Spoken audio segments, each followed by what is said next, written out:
Down in the shadows where the courthouse stands, a gavel cracks a fading hands. Judge Gull, they whisper with a crooked grin,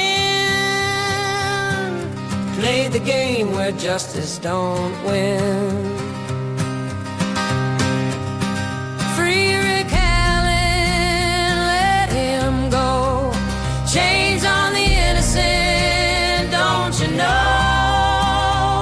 When the truth's been buried and the lies unfold, the fire in the people burns hot and cold.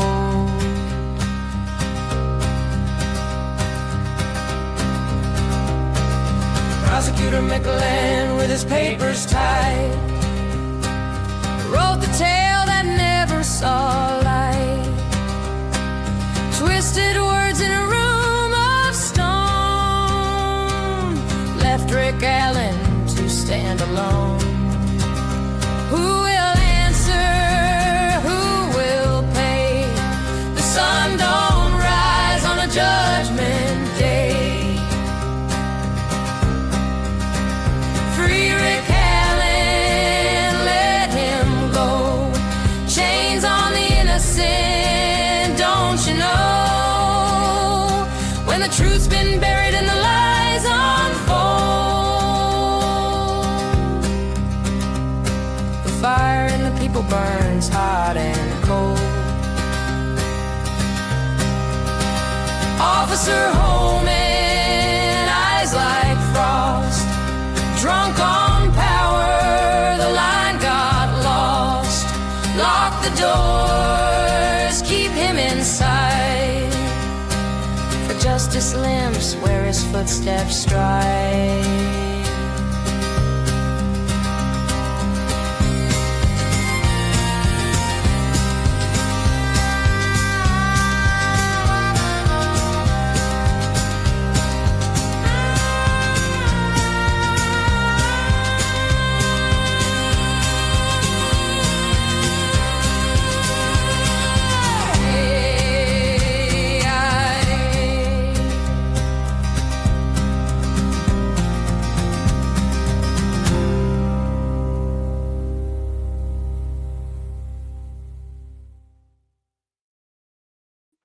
Hey, folks.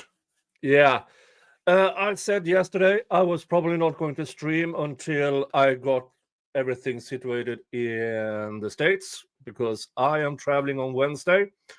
As it seems, I got a tiny bit of time. So I thought, okay, let's get on with the Delphi transcripts. And we've reached the July 31st. And now we have been on the July 31st hearing. And now it is time to the testimony of Keneva Maps. Keneva Maps was then some sort of boss over prison guards at where Rick was situated. So basically, this is the one who thought there is nothing wrong with more or less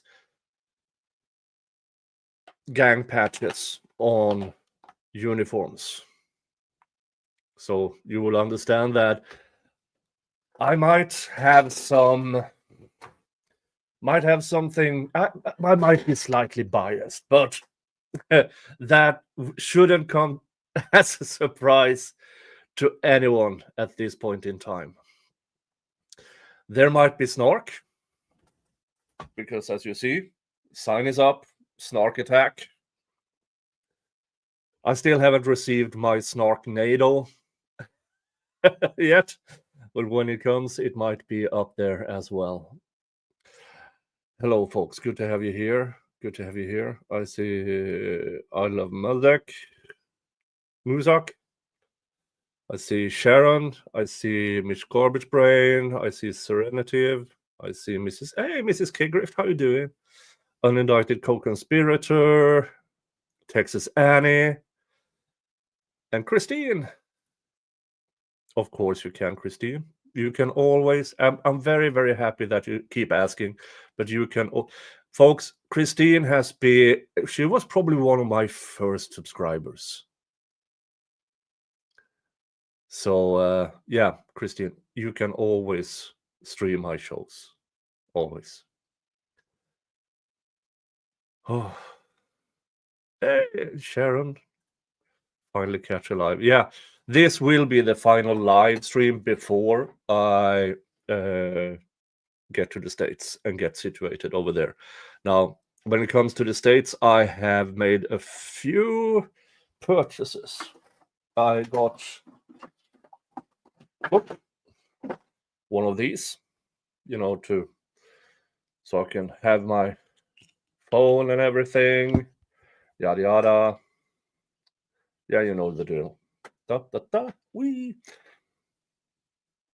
I kept my America phone from last year. Now, instead of having my laptop around me everywhere, I got one of these. Now, this is, it's one of the tiny ones. Good for streaming. Will not be the best of cameras. And I also got myself these. The kind of microphones you can wear, where there's a transmitter to the phone, so I can actually not carry it around everywhere.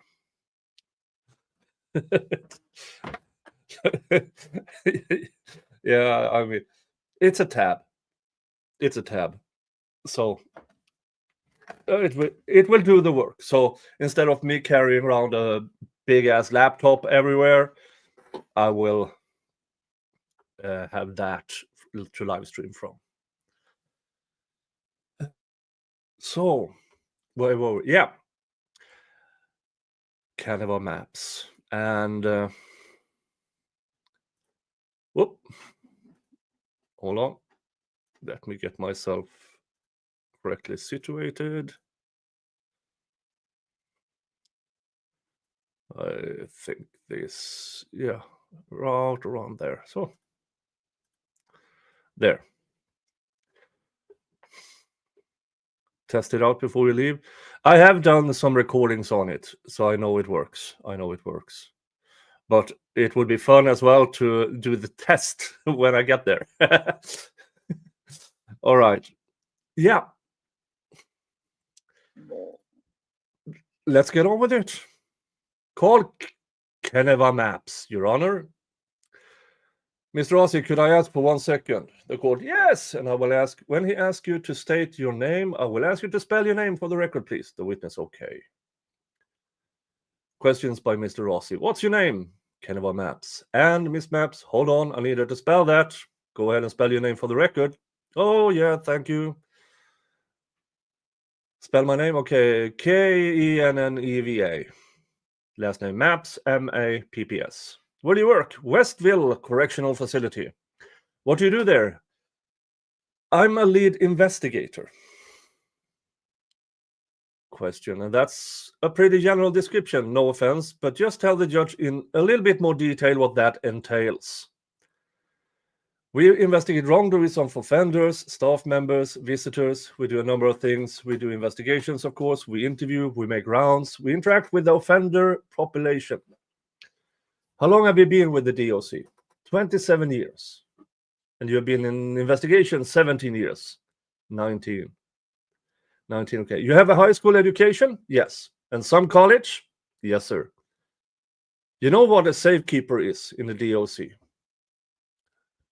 In technical terms, no, but I do know that they are not an actual incarcerated individual. They are being kept there for safekeeping. Did you tell me that you don't even know what the term meant until you got involved in this situation? Basically, yes. So this individual with high school diploma and dropped out of college, worked for 27 years within the DOC, 19 as an investigator, and not until now does she know what a safekeeping situation is. Yeah. So the idea that somebody was a safekeeper in your facility from a technical standpoint didn't mean anything to you until I did know that it was brought to your attention in this case. I knew he wasn't technically an incarcerated individual. Can you remember a time in your service with the DOC, 27 years, that you've ever dealt with someone who was a safekeeper or had that designation? Not hands-on, no. We had a couple in the facility, but I have not had to deal with them. You familiar with Richard Allen? Yes, he was at the Westville Correctional Facility. Have you ever talked to him directly? Nope. Before I forget, I'm going to get off that point for a second. Do you have an information system at the prison that you access to obtain personal information about offenders? Personal information about the offenders? Yeah, what their crimes were, what their health situation is, anything like that. We have access to it if needed, but that's not something that we just access just because. What information system is that? We have always, but it's no longer up. What's always stand for? Offender Information System. Okay. And when you say it's no longer up, when did it go down, if you could estimate? Oh, it's probably been down a year and maybe a month. A year and a month? Yeah. So if you wanted to access the records of John Doe, who's housed in, let's say, Pendleton, how would you do that? We have a system called Delta as of now. Is that the one that's now the modern day OIS? Yes, sir. Okay, so you had OIS, now you have Delta. Yes. And are you able to access information, personal information regarding offenders in other facilities through Delta? I could if needed, but is that a yes? Yes, you could if needed. Yes. Folks, what does this mean? Well, it means that anyone at the Department of Corrections could at any point in time go and look at Richard Allen's information. There were no safeguards. You could just go right in and check everything out.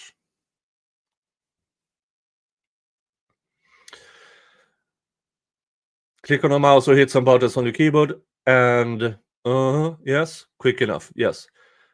Remember last time maybe not last time. Well, we had the prison warden of Westville at the time claiming he had no idea. For fuck's sake. Nah, he knew. He lied. And are prison employees or anyone that works in the prison allowed to use that database for personal reasons? Only certain departments. Okay, what departments would that be? There are various departments, but I do know offhand investigations, classifications, administrative staff, wardens, caseworkers, case managers, unit team managers. Isn't that everyone? It may be more than I may be missing, but I do know those offhand. I'm going to ask the question a different way, just to make sure we're talking about the same thing. Do all those people have the authority to access that information for their own personal use, not related to employment? No, you can access it for personal use. Is that strictly prohibited by prison policy? Yeah. I mean, if you were decided you wanted to come to work one day and, and look up the information of somebody who was convicted and housed down in, say, Pendleton, that wouldn't be appropriate, right? That would not be appropriate. Are those kind of things the kind of things that you would get involved in as the internal affairs officer? That is something that we will get involved in if... Do those things lead to people's termination from their employment? Possibly. Translation? Nah.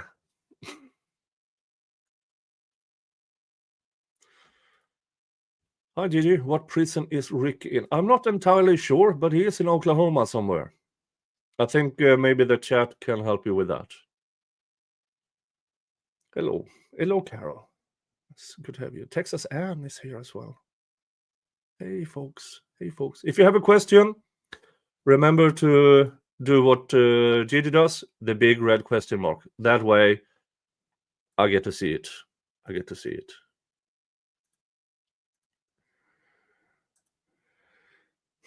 Abusing the information system? Yes. Violating confidentiality? Yes. Sorry, it's a little hard to hear in here. I'm sorry. Yes. Do I have this close enough, or is it? No, just speak up. Interesting that in this situation, Judge Gull tells people to speak up. In the trial, she did the opposite, telling people, yeah, you don't need to speak up. As long as the jury hears, it's okay. Oh, okay, I'm sorry. Yeah, the rain's making it. Oh, Mother Nature is bearing down on it. Okay. Sorry.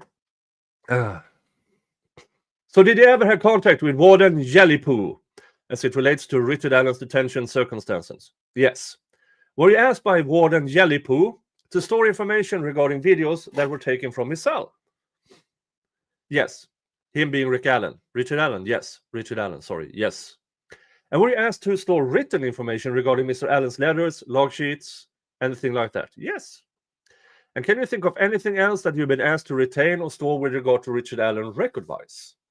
No. And let me strike the log sheets. We don't store log sheets. Okay, so you store video. Right, video. What about any type of writing? Yes, from Warden Jellypoo. And my recollection is that you actually took a hard drive to the warden at one point and let him reduce this information on that hard drive. We supply him with the hard drives after the video was downloaded to the hard drives. Oh, I'm sorry. You downloaded it and you took it back to him. Yes, I downloaded some because it happened. It was a progression. Me, myself, another investigator, and one of our secretaries throughout the process. Throughout his stay there. Yes, sorry, yes. That's okay. There's a system in place for you to secure and maintain these records, right? Yes.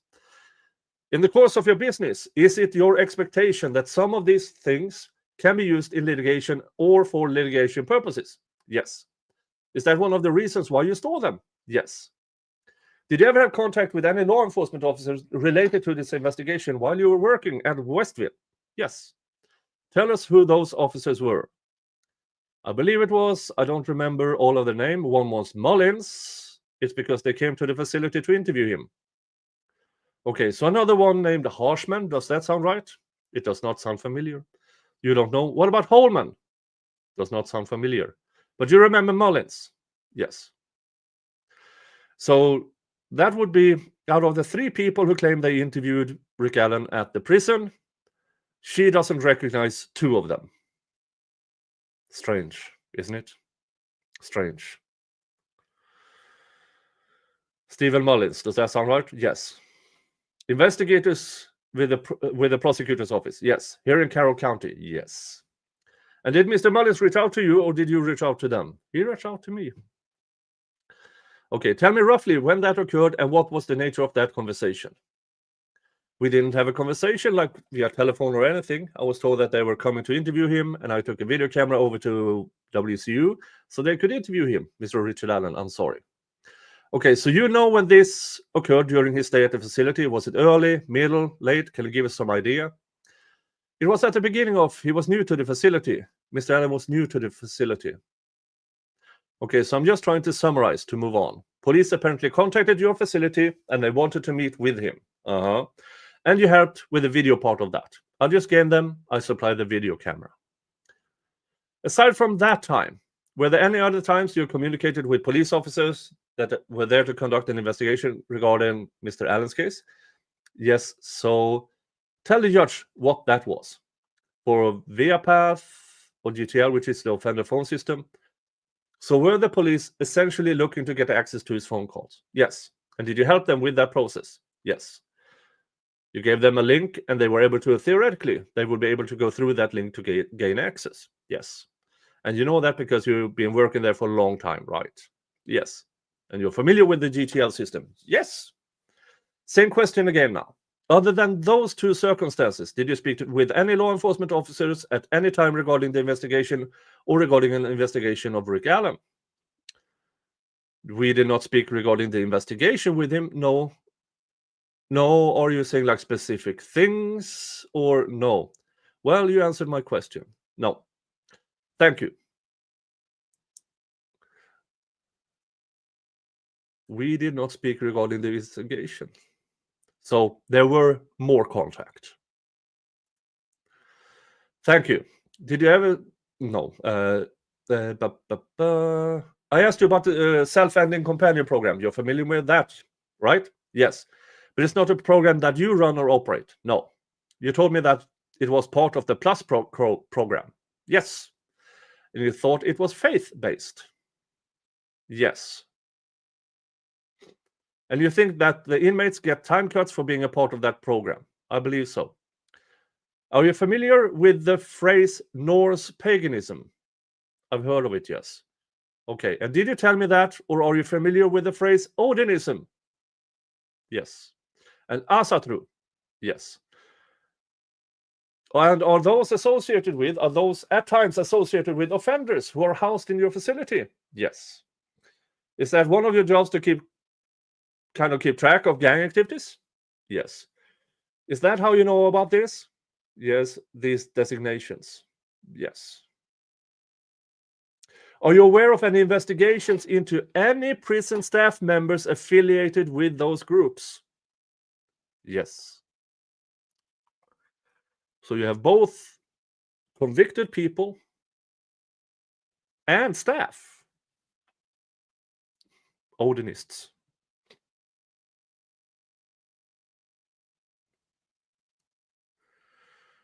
Yeah. Yeah.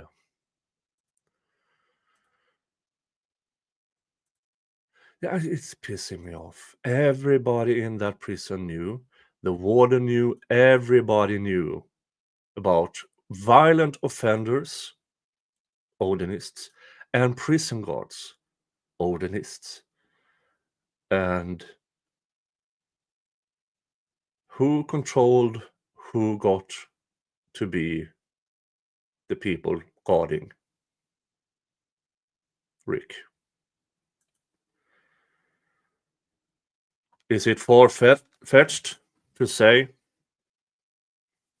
Odinists? Everybody knew.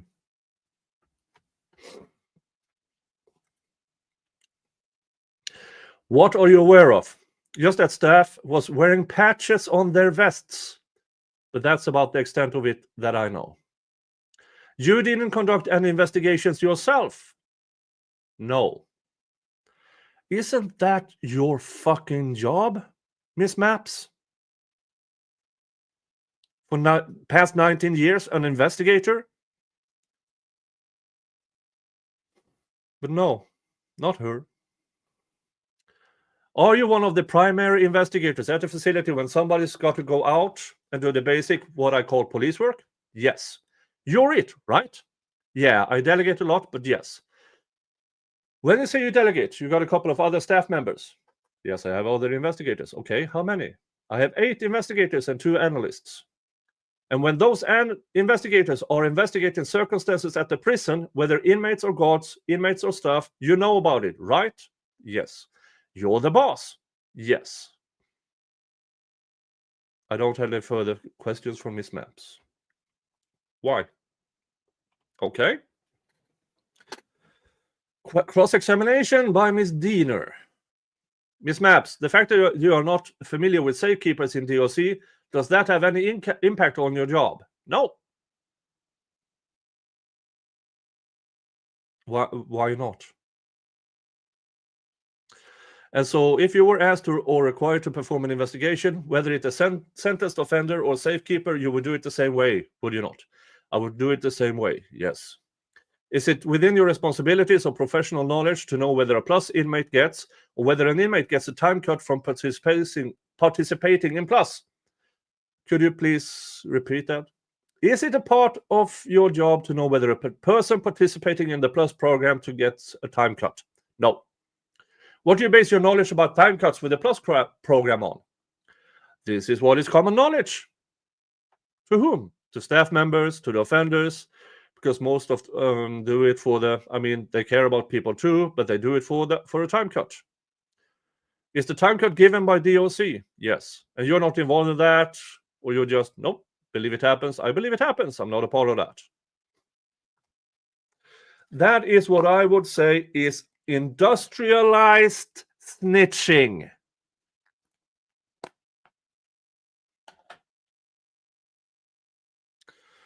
Listen, snitch, get a time cut.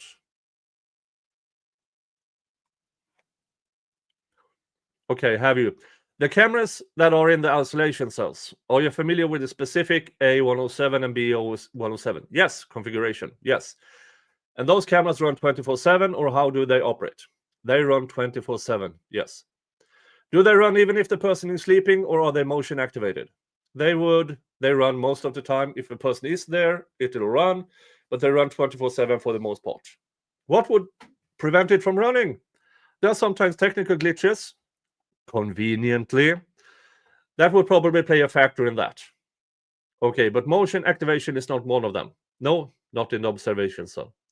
Okay, and specifically A107. I'm not, well-versed. I'm well-versed in most, all of the observation cells. Not just that one in particular, but they all operate about the same.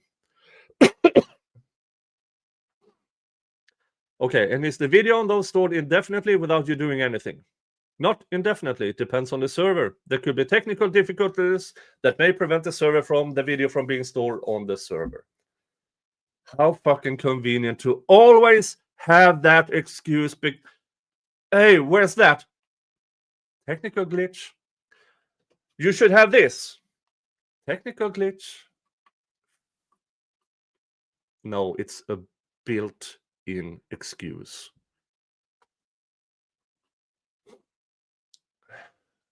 What would that be a factor in extracting it or putting it on a hard drive in order to preserve it? I'm not sure I understand what you're saying. Would you extract it and put it on a hard drive in order to save it so that it doesn't get lost from technical difficulties? Yes. And have you done that in the past? Yes. Under what circumstances do you download or extract camera, isolation cell camera footage? In this case or overall? Overall, if it is requested. If it's a part of a case, it could be numerous reasons. So it's not uncommon. If an incident occurs, no, it's not uncommon. No. Okay.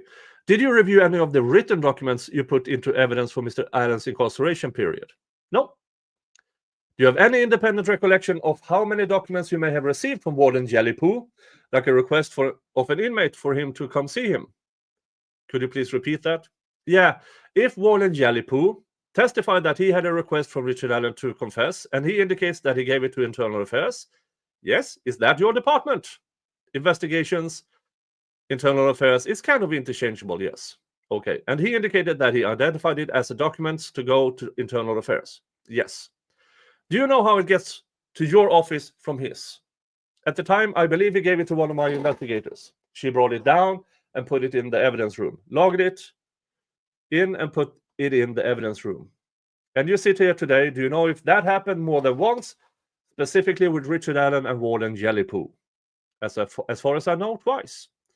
Okay, and if we only have one of those in our possession, you could find the other one. Is that correct?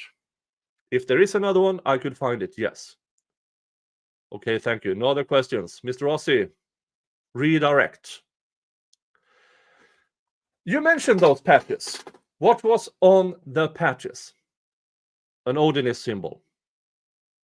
And these cells, you obviously look at cell block video from time to time, right? Yes. And I should be more precise. Video from the cells, individual cells, and from the cell blocks. Yes, two different things, right? Yes. And do the self-ending cells have lights on them? Do they have lights in them? Yes. And do those lights stay on 24 hours a day? I believe they could turn them, they can be turned off. Do you think they can be turned off totally or just dimmed? They could be turned off totally. Really? No, everybody else says it's dimmed. It's always lights on. They have a window in there that would still shed light into the cell, though. Okay, unless it's dark out, right? Yes. Who has access to the control room to the prison? Could you please be more specific? There are control rooms to the units, right? Yes. Who has access to those? Officers, sergeants, captains, lieutenants. Do you routinely see those people accessing those control rooms? Someone has to be in the control room at all times. Okay, do you ever see a couple people in a control room talking to each other? Yes, that's common. Remember Jelly Poo saying, no, no, no, no, no. Only one can be there at a time. They should never talk, never discuss, yada, yada, yada. And here she is. Yeah, they do. Did you ever seek out any consent from Richard Allen to secure any of the information that you secured for the warden? No. Did you ever communicate with Richard Allen that, hey, I got this information, it's available to you if you would like to have it when you secured it? No. And you said that you secure information in an evidence room, right? Correct. Kind of like a police officer would. Yes. You're actually a police officer, aren't you? Yes. You went through training at the ILEA, Indiana Law Enforcement Academy. Actually in Newcastle, but accredited by ILEA, yes? Okay. You were asked about a letter from the warden. Do you recall that? Yes. Was that, and you recall the letter that we are talking about? That's what he told me it was. I do not read the contents of the letter. So you were told about a supposed letter. You never actually saw the fucking letter. Did you ever go talk to Rick to see if the letter was something that he actually prepared? I did not talk to Mr. Allen. I have.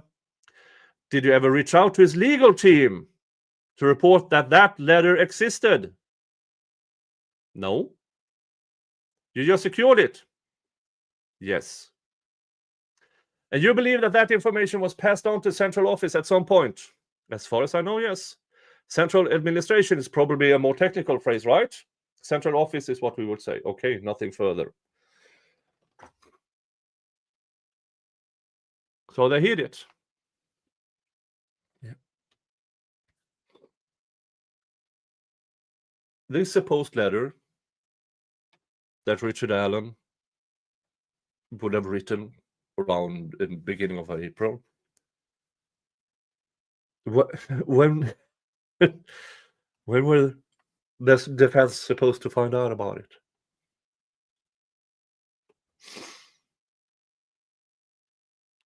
Miss Diener, no other questions. All right, thank you, Miss Maps. You may step down. Thank you. Excuse from subpoena? Yes. Free to go? Yes. Recess for lunch.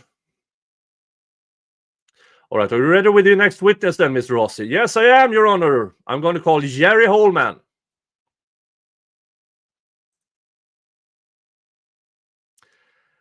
And you know what time it is now? For you who have been following this, you know what's going on. Hold on for a second. Dun, dun, dun. Dun, dun, dun, dun, dun, dun.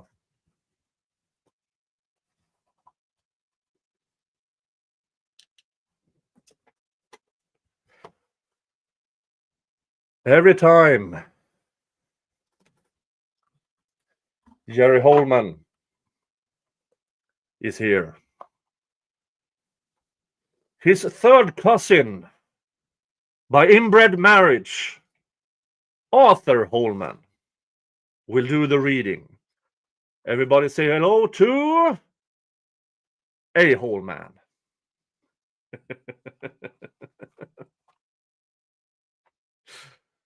A. Holman.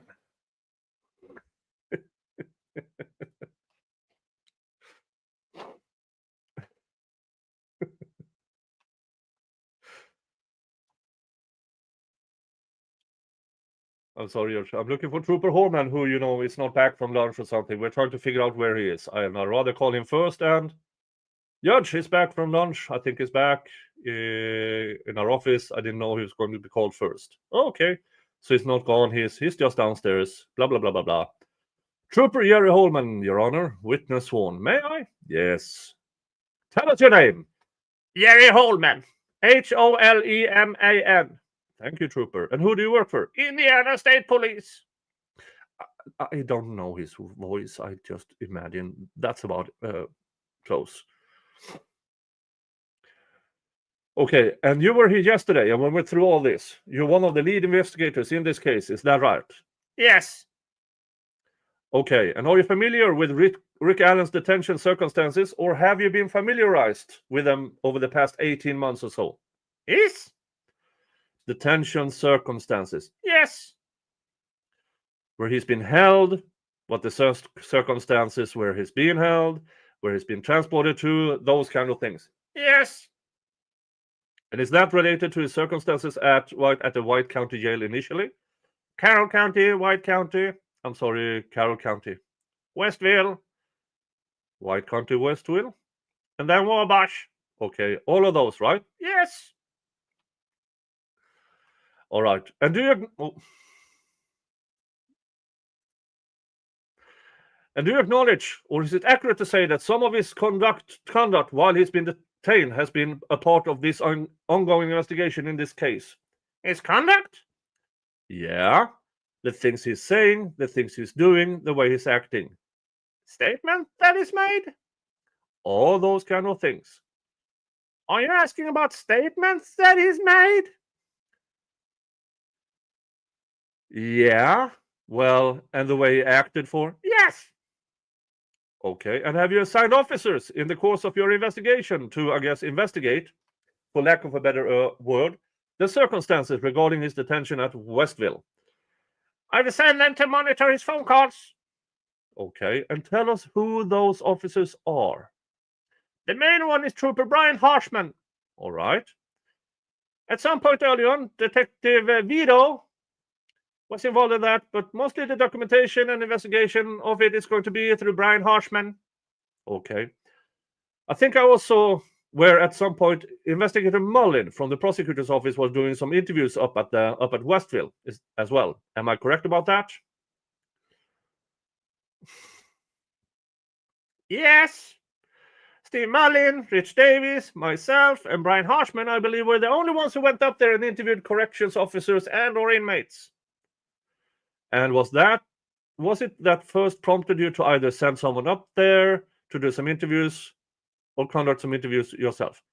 Can't remember exactly the date and time, but we received information that he had made some confessions, so that after that we subpoenaed records, any other records that may indicate that any audio, video, written statements, or anything like that, and received information from the prison. And we were able to review the documentation and find out that he had confessed not only his wife, mother, correction officers, and inmate companions. So we got that documentation, reviewed it, found out who we needed to interview, and interviewed them. All right. Very good. Thank you for that. So who was it that first contacted you to communicate these issues to either you or your staff? No one contacted us. We were monitoring his phone calls, and once he made the first couple of confessions, at some point after that, we decided to subpoena any other records that the prison might have had, and they sent those to us. Nobody from the prison contacted us. Hey. John Yerks! Hey! Hey! If you haven't seen, every time Holman is the one testifying, Arthur Holman shows up.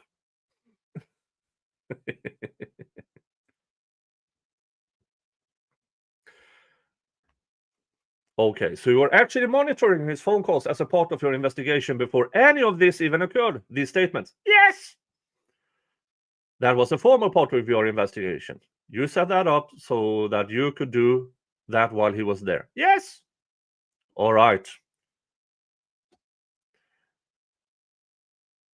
And I'm assuming, correct me if I'm wrong, I'm trying to kind of get to the point, that you did that through GTL, the GTL service.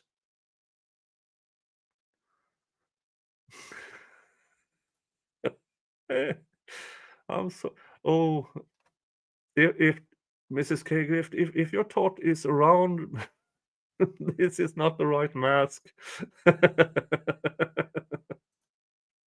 Oh. The GTL service. I believe that's the company's name, yes. Okay. And did you reach out to the prison officials to get the information to communicate with GTL? I did not. Okay. I don't know who. Did one of your staff members? I don't know who did, but somebody did, yes.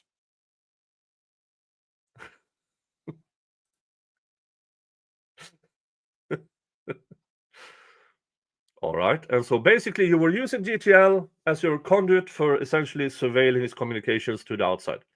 We were monitoring his phone calls, yes. Okay.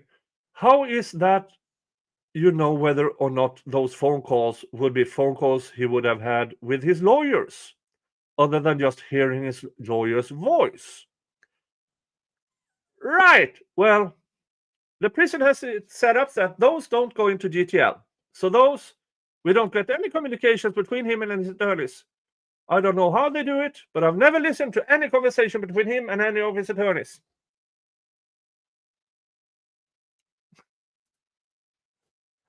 Let's give it a whirl.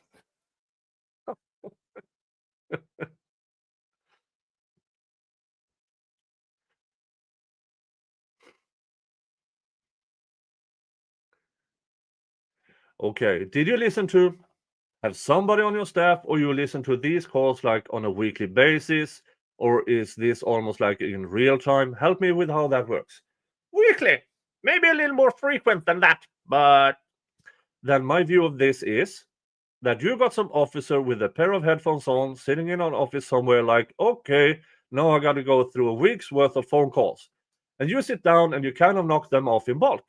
Is that an unreasonable view, or an incorrect view, or what's inaccurate view of what's happening?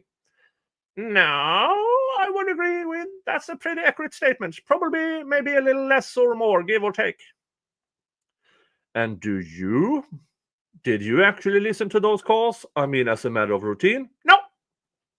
So is it Officer Harshman that was doing that? Yes, Trooper or Detective Harshman was. Okay. Primarily, there was other people that were helping, but he's primarily the one that did all the documentation of the phone calls of interest. And so I'm assuming when you got these phone calls and you're listening to them, and then if you hear something that's of significance, such as these calls to his family, you then followed up with the prison, right? Not me, necessarily me personally. I did a few. Your staff? Somebody would, yes. Okay, and one of the things you did was you went out and got subpoenas and rounded up more information about the circumstances at the prison above and beyond the phone calls. Correct. And what was that information? What I told you earlier was any audio, videotape movements, statements from the prison, documentation from the corrections officer that were conducted at self-ending watch, door, I think they called them door sheets or logs that they were keeping, corrections officer. At some point it switched. They did use prisoners as companion program. But I think after they started making the confessions, they switched and no longer allowed the prisoners to do that, and they have corrections officers, so we got all those logs. How fucking convenient, right? How fucking convenient. Get the prisoners there, who may or may not have been Odinists, together with staff who were also Odinists, and as soon as they made sure everybody involved that Rick Allen was in an active psychosis, let's switch to only prison logs. Okay, what about any information from the warden himself? I can't remember if that came in the first subpoena or later, but yeah, we did get some information where he wrote a letter. Okay, there. To the warden. Sorry, I didn't mean to cut you off. A letter to the warden! What about with internal affairs? Any information that you got from them? Not to my knowledge. So once you received this information, did you continue to request information to kind of continue to get updated information as they stayed at the prison? That's a kind of, let me withdraw that question. That's kind of a compound question. Did you then routinely go through this same process to keep getting the most updated information regarding his detention circumstances? As far as the phone calls, we continue to monitor them. We still would get information if there was any, I believe, yes. I think the answer would be yes. We did continue to get information. And maybe a simple question, I guess. I'm just thinking now is, when's the last time you asked for this information? I'm not sure exactly when we asked for the updated information. Because I get phone calls pretty routinely through the discovery dumps, but the written stuff, not so much. Yeah, I don't think we've received any or asked for any written. No, this must be an answer here. Yeah, I don't think we had received or asked for any written. I may be mistaken, but to my knowledge, I don't think we got any more written reports. Okay, since it's been at Wabash Valley. I don't think we have, no. Okay, do you believe that you required all of those when he was at Westville? All of the log sheets and companion reports and all that? Up to the point when we got the subpoena, I don't think we re-subpoenaed or asked for any more information to my knowledge.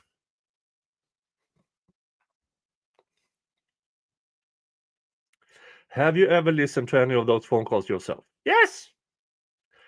Did you listen to any phone calls, let's say, between December of 2022 and March 1st of 2023? The first 6 or 7, 5 or 6 months he was there? I believe I listened to a few, yes. Okay. Did you hear him on any of those phone calls assert his innocence? I did not, no. What a load of bullshit. Okay, have you ever read any reports where he asserted his innocence? No!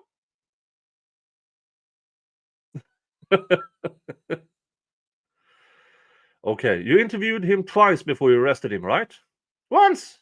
I just interviewed him once. Okay, there were 2 interviews with law enforcement. Correct! Right. And he asserted his innocence in both of those. Yes! Okay, and have you listened to any of the phone calls from, let's say, August 1st of 2023 while he was at Westville until he was transported in December of 2023? Yes! And did you hear him assert his innocence in any of those phone calls? No! I would not listen to the calls on a daily basis. I would just get the ones sent to me that I should listen to. And those are the ones that were of interest to you in terms of being incriminating, right? Yes, sir. So you were filtering just those phone calls through your staff. Correct.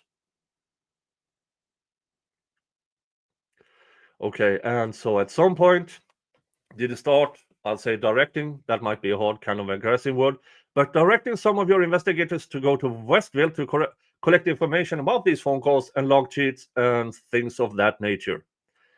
I don't think I directed anybody. I just said we had some information that we needed to go conduct interviews, and we just formulated a game plan. I know one day I went up with Brian Harshman, and I know Rich Davis, Steve Mullin went up. I may have went up by myself one day, but yeah. Remember the prior witness who had everything, every piece of information? She only remembers one. One. None of these others. So you went up to the prison and started an interview with guards and inmates, right? Correct. And those were people, the inmates were people that were assigned to him. Yes. And the guards were people that were specifically assigned to his cell. Yes. And you were recovering information from them that anything that had to do with any incriminating statements he made, right? Yes. I read those, they're on transcribed form, right? Yes, they are. And those were given to the defense as a normal part of the discovery process, right? I believe so, yes. I've read those transcripts. Do you believe that you ever asked any one of those inmates if they ever heard him assert his innocence during their time with him? I don't know if I asked, but I think that some of the guards may have said that he said he was innocent. Okay, I'm going to ask the same. I asked about inmates. I'm not trying to confuse you. Yes. The question was, did you ever ask any of those inmates if he said anything other than some of these incriminating statements? I don't recall. Okay, same question with the guards. I don't recall. I have to look at the transcripts, review. They're pretty short transcripts when I looked at them. The interviews, in my mind, were pretty quick. Right. Kind of right to the point. Did he say this? Do you recall that kind of approach? I would agree with that. That's accurate.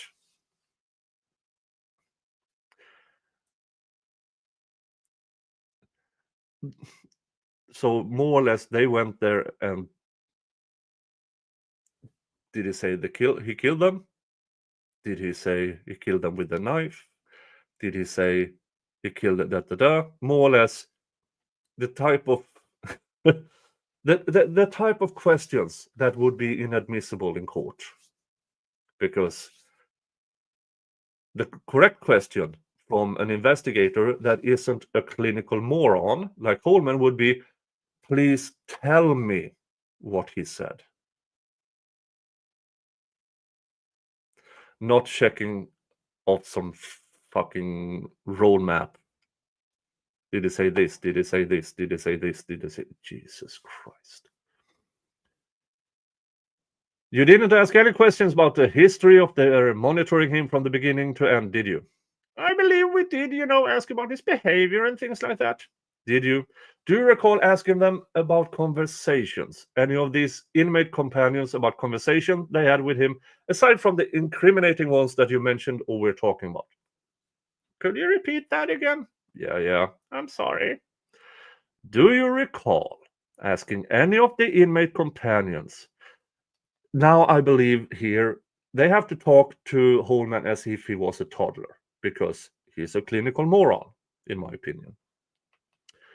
Do you recall asking any of the inmate companions about any conversation with him, aside from the ones that you were interested in, which is why you went there? Yes, some of them would volunteer that information. Okay. About his behavior and some things that he said other than what's on the logs. Okay. That we were there to talk about, yes. And what you remember is there might have been some guards that told you that he has asserted his innocence in their presence. I don't recall, but I believe I could review those if I would be able to tell you for sure. Okay. So there were officers that went to the prison to interview guards and inmates, correct? Yes. Did anyone ever go up to interview Dr. Waller? No. The psychologist in the case? No. I think that is absolute bullshit. Can we prove it? No. Why? Because the people who would write this down are the people who are lying their asses off. Okay, what about Warden Jellypoo? No. Okay, what about the internal affairs officer? No. When you went to the prison, how did you get access? I forget who exactly I would look up in their phone number, and they just called up there and told them I needed to come in there and interview Mr. Allen. They would put me in contact with somebody. I don't remember their name. I think it was a major, and they would meet me down there and search me and put me through the metal detector and then take me back to wherever I could be interviewing him or other officers and I. Was this the WCU unit where you interviewed these people? Yeah.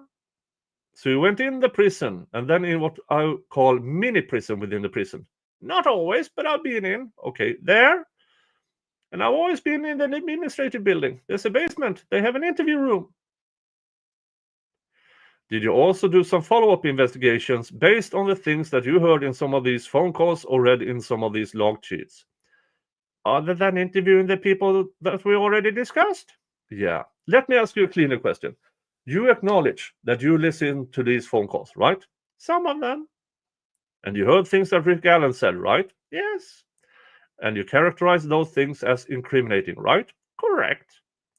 And did you then follow up with any of those statements by going, let's say, to CVS or to contacting a family member of his to further the investigation?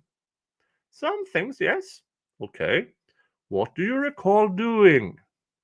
One of the statements we went to CVS to, he made a statement that he used a box cutter and that he had threw the box cutter in the dumpster at CVS. So we followed up on that to make sure to see if the CVS issued box cutters. Okay. And they did. Then we asked where the trash was, but it was obviously too far along that we couldn't locate where that day's dumpster was dumped. But we follow up on things like that, yes.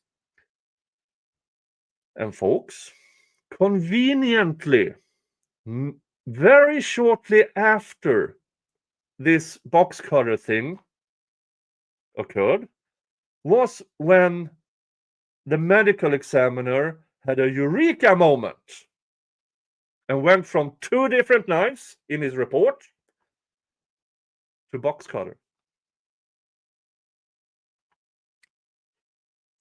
Just like that, conveniently. Really fucking convenient.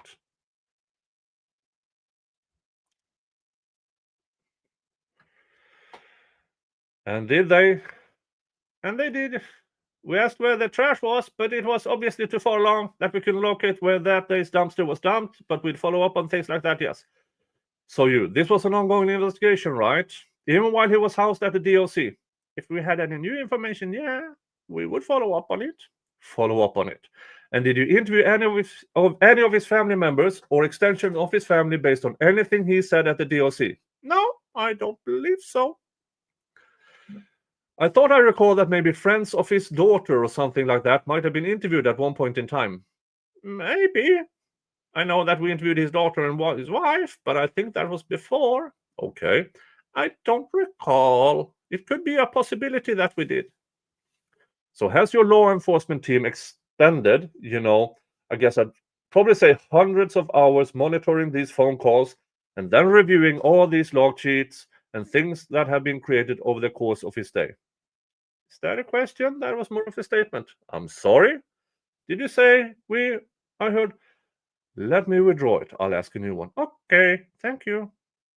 Has your law enforcement agency expended hundreds of hours, if not more, in monitoring these phone calls and reviewing these logs and statements during the course of this investigation? Yes.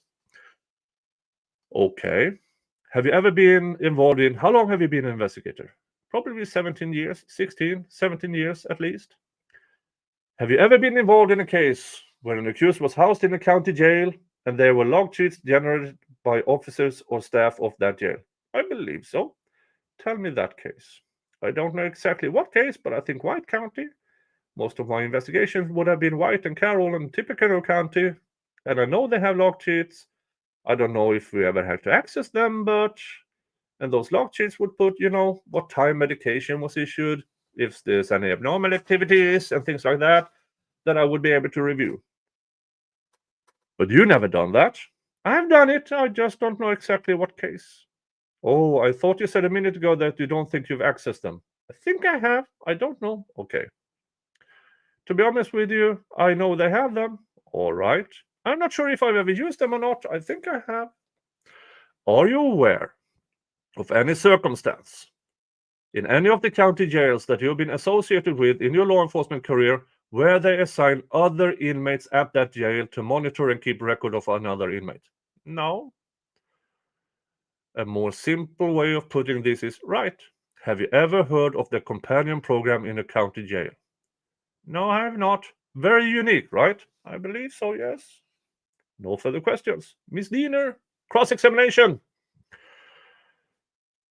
At one point, you were asked if you interviewed, and you were making reference to interviews, and you said, interview Richard Allen. You never interviewed Richard Allen, is that correct? I did. At the DOC? Oh, no, not at the DOC. Okay, I attempted to. But you did interview employees of DOC who logged statements of his? Yes. Okay. Isn't it common for law enforcement in certain situations to monitor GTL calls or a similar system when a person's incarcerated and talking about their crime? Yes, very common. And my understanding is typically a person is given access and they don't need to contact someone every time they listen to a call. Is that right? That's correct. So you have a login. You can access this whenever you want. Correct. No other questions. Ms. Rossi, nothing else. All right. Thank you, Lieutenant. You may step down. All right. That was the end of Arthur Holman, also known as A. Holman, in this session. Oh.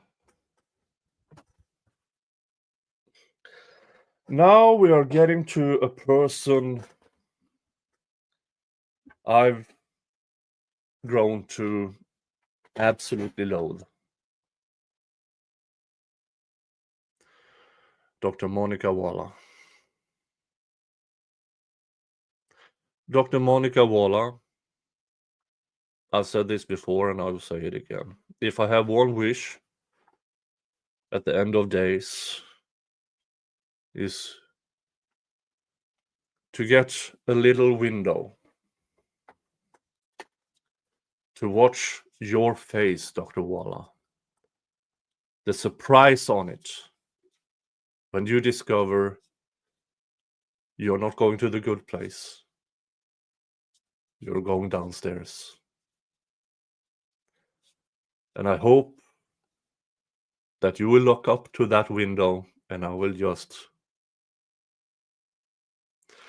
And if it happens that I'm going downstairs too, I will ask of the devil, at least allow me to welcome them down there.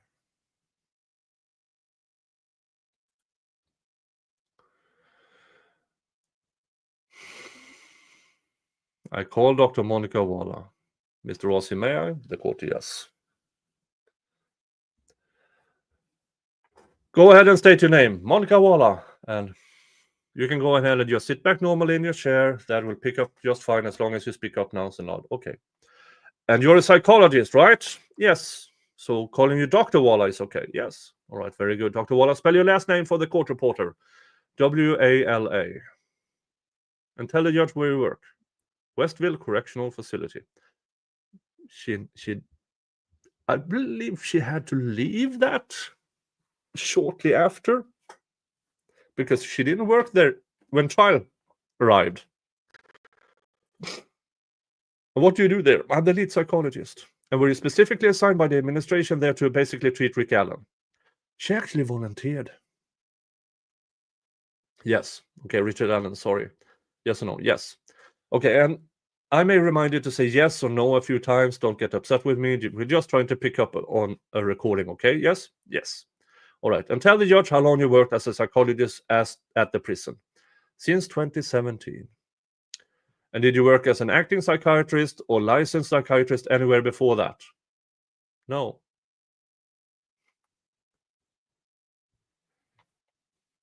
So before prison, she has never worked as a psychiatrist. Basically, the prison life has kind of been your life in the medical psychiatric business, right? Yes. And in the context of you being his doctor, I guess, if you will, did that include communicating with him about private matters? Yes. Is that a part of your relationship with the patient? Yes. Was it a part of your relationship with Mr. Allen? Yes. Personal matters also? Yes. And just general healthcare matters? Yes. Involving psychiatric issues as well? Yes.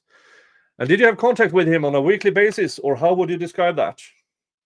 It varied over time. Initially, it was every day for about a month. Then it was maybe weekly for 4 months, and then it went back to daily. And just to kind of get cut to the chase. So early on, you're visiting him weekly. And that was during a time period where there really weren't any concern about his general mental health. Is that fair? Yes. And then at one point, you said that was about 4 months where it was daily. The opposite. So initially, when he first arrived to the facility, he was seen every day for about a month. He was a self-ending watch at that time. I'm sorry. And then when we took him off self-ending watch, December 2022, he was seen once a week up until April of 2023. And then it was more intense. Yes? Yes or no? Yes. Okay. And then did it become daily, or how intense was it? Daily. And that was for about 4 months. I believe he ended up having daily contact with me or someone else until he left our facility. So roughly from April of 2022 to December of 2023. Yes. All right. And now when you say with someone else, do I identify, or are there designated mental health providers other than doctors in the prison? Yes. Okay. And are those people basically just common lay people without psychiatric education? No. Educational backgrounds. They would be master's level therapists. Okay, how many of those work for you? Were underneath your 4 authority in the time that Rick was there. Who? Folks, I want to know who those were. and what they have to say about working with Dr. Walla. Hey, Terra Rainer, thank you so much. Canadian $5. Thanks for doing this. The bald Shinnon is a perfect touch. Have you seen the review of Doug Carter's interview with Kelsey G on Truth Revealed? I have not seen that. I have not seen that. There are some things I have to get through this. I don't want to be colored by other things while I'm doing the transcripts. So it might be a while before I go towards that. If anything, I'm trying to convince I'm trying to convince some people to have a reading of the book that was released a short while ago by the murder shit-faced pimp cast idiots. I understand that might be a tall task, because from what I've seen so far, it is honestly really disturbing. And I saw today, I saw on social media a person who has defended them for years.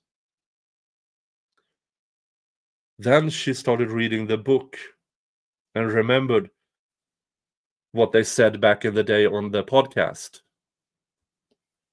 And they are lying. She said it up front. They are lying.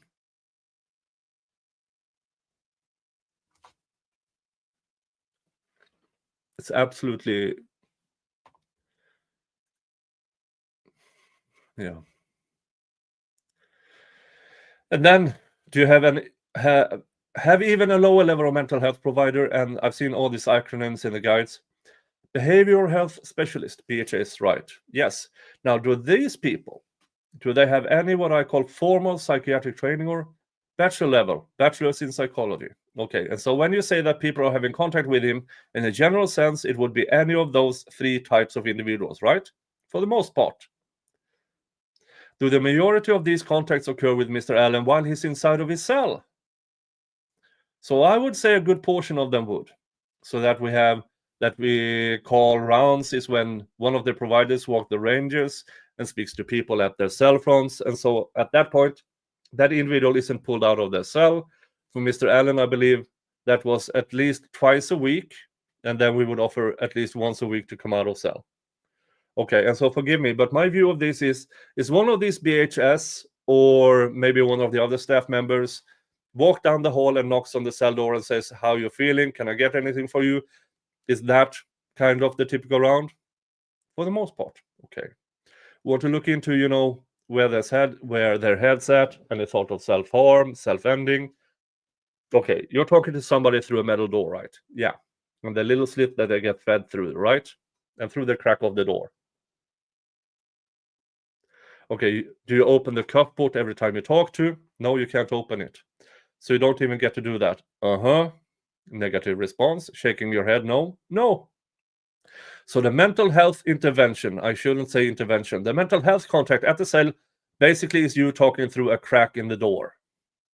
Yes. So doesn't that mean that everybody can talk to him through that crack of the door? Like the Odinist inmates?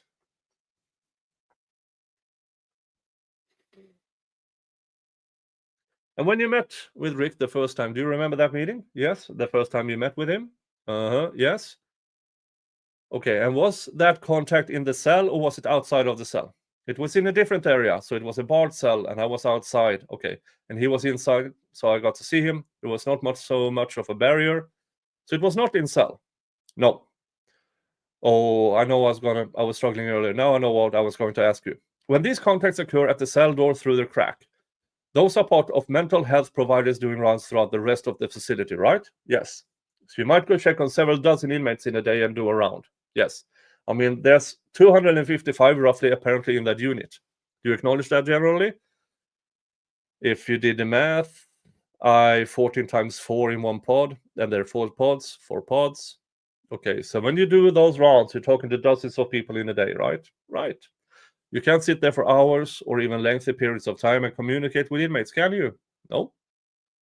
Back to the first contact. So you recall that being in the WCU unit? Yes. And you recall removing Mr. Allen from his cell too? He was there when I arrived. That's where he was placed. Okay, so he was placed in a holding area where you meet with patients, or should I say, yeah, patients on a routine basis. They let me know he was there. Okay.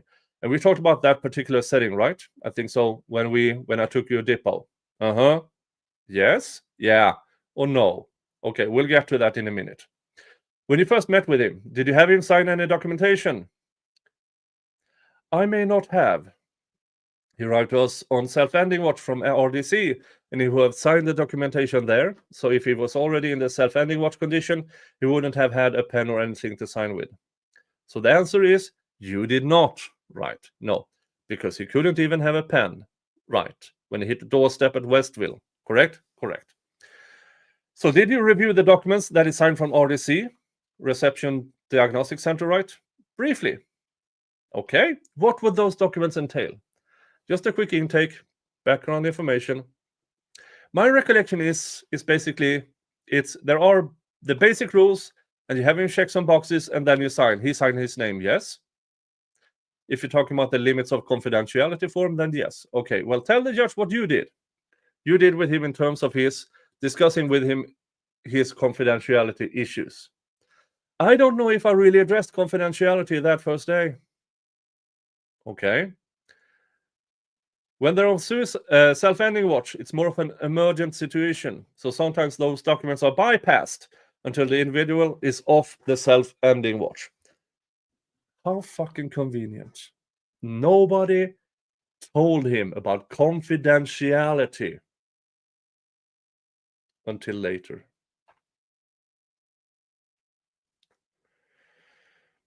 Okay. When were they done in this case? I believe we kept Mr. Allen on for about a month at that time. Well, when were these, I'm going to call them consents or whatever, signed by Mr. Allen in this case? Oh, I couldn't tell you. I mean, the ones that he signed at RDC still carry over and they're relevant for our facility as well. Okay. What do those waivers say about confidentiality? They let the individual know that there was 8 things, and all of those 8 things pertain to harm of self, harm of others, harm towards anything in the facility, and if they refer to any of those things, that we would have to tell someone. Okay. Basically, that if they're putting somebody else in danger, that you have an obligation to report him. Yes. Otherwise, the report suggests that your communications with him are confidential, right? Yes. Strictly. Yes. Okay. Nothing else. There may be a blurb about group therapy if one chooses to engage in that. Okay. It wasn't an option for Mr. Allen. No chance of group therapy, right? No. All right. Let's talk about the circumstances in his cell. You're generally familiar with those because you visited, right? Yes. Visited it. I'm sorry. Shaking your head. Yes. Yes. Earlier, I asked Wallen Jellypoo. I believe he suggested there was about an 8x12 cell. Does that sound correct? Sounds correct. He spent 7 days a week in that cell, right? Yes. And from what I've a different story on this, but how many hours of rec a week do you think he got in rec? Rec is supposed to be 3 times a week. Okay. And that's if you're not on self-ending watch, right? We did modify his plan while he was on self-ending watch to include rec. Whether or not that was carried out, that's on the custody staff there. But I believe our orders were, we put allow rec. Okay, but there were times when he was on self-ending watch when he didn't get rec, right? In situation, if he didn't have a smock, it would be inappropriate to just come out wearing, just a smock and have everybody observing you. So part of being on self-ending watch is wearing a smock. Yes, is that accurate? Correct. And is it accurate to say that smock is generally a gown that's thrown over the body of the inmate to just simply cover kind of the bare essentials? Yeah. I referred to it as a cayman garment, didn't I? I think you did. And you didn't disagree with me, did you? No. And one of the problems with wearing that is that your privates can be exposed fairly easily, right? Can be. And going to rec and having activities is one way that can happen, yes. So it's deterrent for recreation, yes. Forgive me for a second. I'm just going to get my calculator out there. How long is a rec session? I don't know. I heard an hour. Does that sound right or not? I don't know. Do you think it's longer than that? I believe guys can get stuck in rec if staff don't take them out in time. Okay, so they can go in there and they could kind of not get out because of other administrative issues. Yes. If in fact it was an hour, basically the inmate would have 3 or 4 hours out a week, right? Yes. I did the math. It's about 2% of the time, the total time in a week that somebody would have been afforded rec. Do you have any reason to dispute that math? Not necessarily. Miss Diener, Judge, may I object? And I really don't want to, in the context of this hearing, but we're talking about rec with the psychologist, and I'm not sure it's relevant to what she can provide to the subject matter we're here for. We had the warden here, and the good relevancy. Judge, I ask will be limited. Sorry. Relevancy? Mr. Rossi, Judge, she's intimately familiar with its essential circumstances.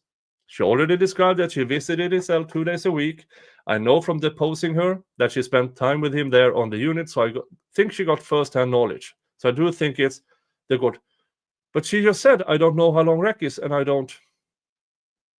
understand, but I know about rec. I'm sorry. So move on. I sustain the objection.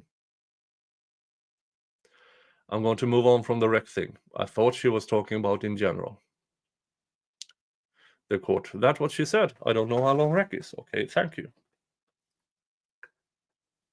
Yeah, so remember, folks, people in prison, we always hear about 24/7 with an hour, well, 23/7. Always an hour rec a day. Not in Westville. There you get 3 a week, if allowed. If allowed. Question. Did you observe any of the video from Mr. Allen's cell at any time while he was housed there? I probably did. Okay, I saw in some of the video that he did a lot of pacing back and forth. Is that something you're familiar with? Yeah. That's one of the ways that inmates can pass time. Yes.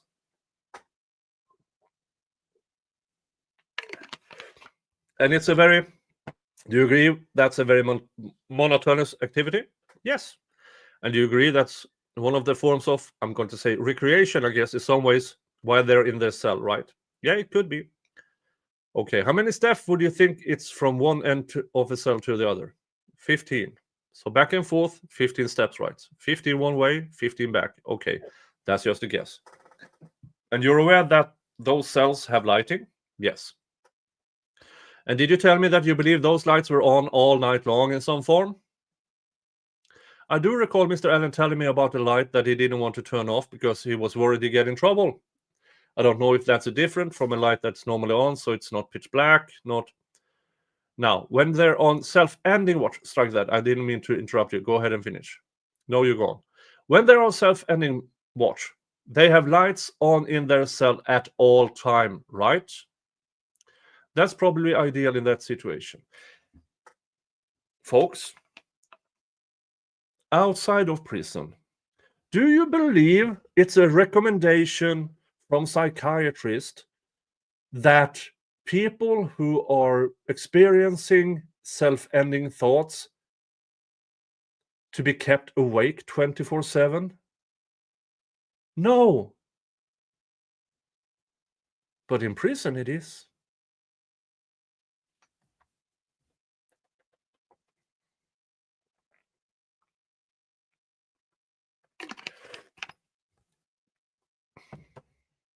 Do you recall telling me that you didn't believe that he had any ability to control the lights? I don't think he did. Okay, that sounds accurate, right? Yes. Somebody else deals with all that. Yes. And you told me there's no privacy at all in that cell, is there? Nope. Okay, there was a window in the cell. Do you recall that? Yes. Do you recall that being a problem when he got there in terms of his ability to see outside? Yes. Okay, was that a problem? What was the problem? It was scratched up so he couldn't see out of it. And did you look at the window? Confirm that he was telling you the truth? Yes. And do you think it needed replaced? Yes. Yes. And the prison accommodated that, right? Yes. Remember Warren Jellypoo saying it wasn't that bad, but we did it. We changed it anyway. And here is Dr. Walla saying he could not see out of it.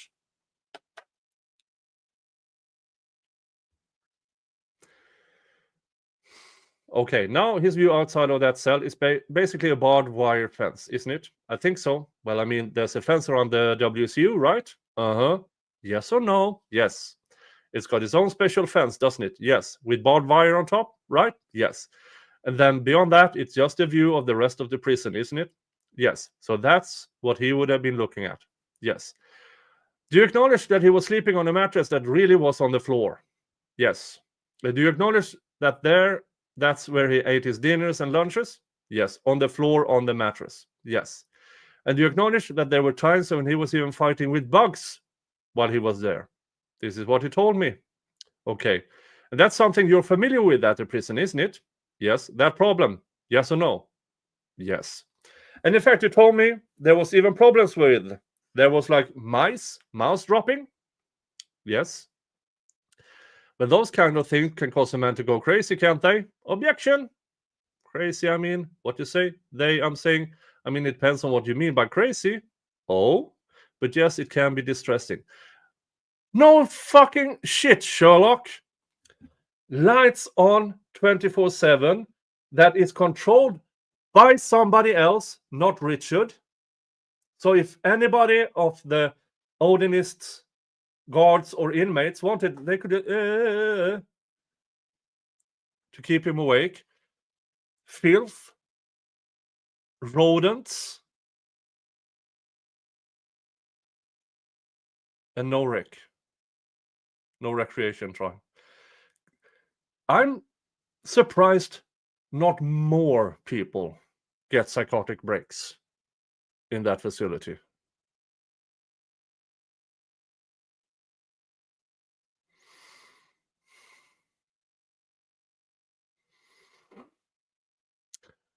Do you acknowledge that he was in the most isolated of circumstances at that prison?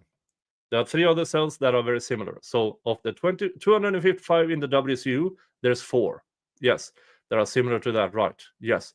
No others that are that isolated and that secure, right? There's one that is similar on the infirmary. Okay, we'll talk about that in a minute. We talked about that in depot, right? Shaking your head, yes? Yes. Do you acknowledge that one of the problems that existed while he was in that facility is that a lot of the other inmates were yelling at him routinely? Yes. Tell the judge what kind of things they would say to him. And yourself. Do you remember them calling him baby killer? Sounds about right. Okay, and that was something that persisted over time, wasn't it? Yes. It bothered you, didn't it? Yes. We talked about how noisy it is on those units, didn't we? Yes. Yes or no? Yes. Do you agree that it's extremely noisy on those units? Yes. And that noise adds additional stressors to the inmates. Yes. And it specifically did with Mr. Allen. He told you that, didn't he? He would tell me sometimes, yes. And you believed him, didn't you? Yes. Did you evaluate? Strike that. Are you familiar generally with Rick's medical history when he entered the prison? Cardiac issues. Okay. Are you or were you familiar with Rick's psychiatric history when he entered the prison? Depression. Okay, so let me back up. I'm getting ahead of myself. With regard to the medical, you are aware that he had heart-related issues. Yes. And with regard to his psychiatric situation, do you acknowledge, or was there an intake done of him at RDC? Yes. Okay, were you part of that intake? No. All right. And would that intake at RDC involve any formal testing of his psychiatric circumstances? No. If I described it as basically a sit-down interview with him, going through some questions, checking some boxes, is that what happened? Yes. That's what would normally happen, right? Yes. It's not a real clinical process, is it? It's still a clinical process. It's just a structured interview. 15 to 20 minutes, maybe. Yeah.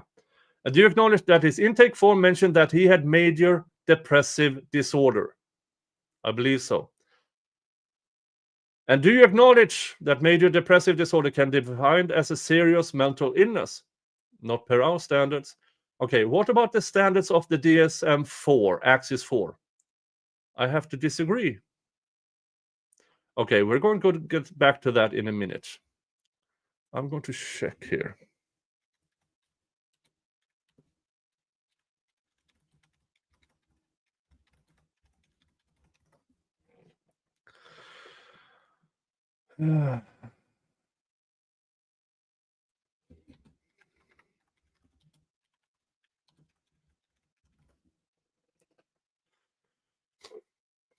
Yeah, under DSM-4, major depressive disorder, MDD, is considered a serial mental illness.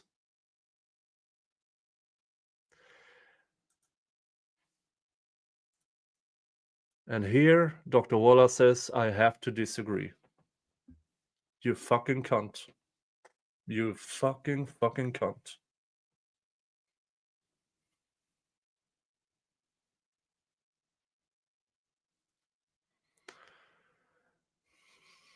Serious mental illness, SMI, is a distinction or a phrase of art in your business, right? Right. Okay, and you acknowledge that Rick had reported to prison official at his intake that he had a long history of suffering from depression. Yes. It went all the way back to his early adulthood. Yes. And that he had been suffering from depression for about 8 to 9 years prior to his admission at the prison. Yes. And he was even hospitalized at one point in 2019 for more than a week to address those conditions. That's what he told me. And you didn't have any reason to disbelieve that, did you? No. And that he had been taking, to acknowledge that he had been taking psychotropic medications back to age 25. Yes. Do you acknowledge that his file indicated that he had risk factors for self-ending ideations back in time before he was admitted? I believe so. Did. Let's talk about that real quick. Well, actually, we'll get to that in a minute. Do you acknowledge that his record reflected that he had also had generalized anxiety disorder? Yes. And I think, do you acknowledge that you told me at one point that you actually thought he probably suffered from dependent personality disorder as well. It's a possibility. Okay, I don't. You saw a lot of those characteristics, some of the traits, which is that when you're separated from the people that you love, it can impact your mental health more than just a normal person, right? For those individuals, yes. Okay. And he was one of those people, wasn't he? Possibly. Okay, based on what you knew about his relationship with his wife? Yes.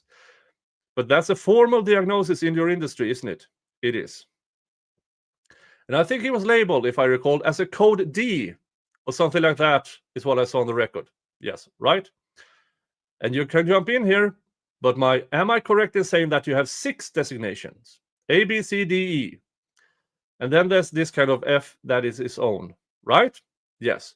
But the A through the E are the designations. Is it accurate to say that those are the designations that define the significance of his current state of mental health? Yes. Or the acuteness? Yes. Is that a better way of putting it? You're shaking your head. Yes. Yes. He was a D, right? Correct. So an A would be the least acute, I guess, if that's the right phrase, correct? Yes. And then D would be, E would be the most acute, right? Yes, someone we would have to transfer out of a traditional facility. Okay, and then he was just right next door to that. He was a D, yes. And if you're going to transport somebody out, would you transport them to a place like Newcastle, which is designated to treat mental illness? Usually Newcastle. We have 3 different facilities we can choose. Okay, I mean, Newcastle's kind of the sister ship. I don't know if that's the right phrase. When it comes to mental health treatment in the DOC, right? It's where we send the most. Mothership is what I meant to say. Okay, is that fair? It's where we send the most acute patients.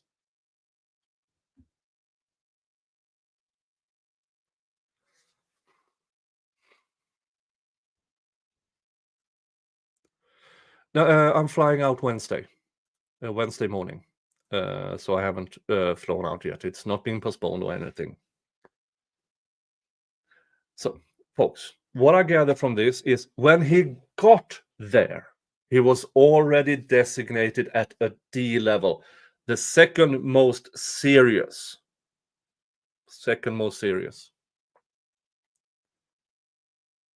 And then he becomes psychotic, and they still kept him there?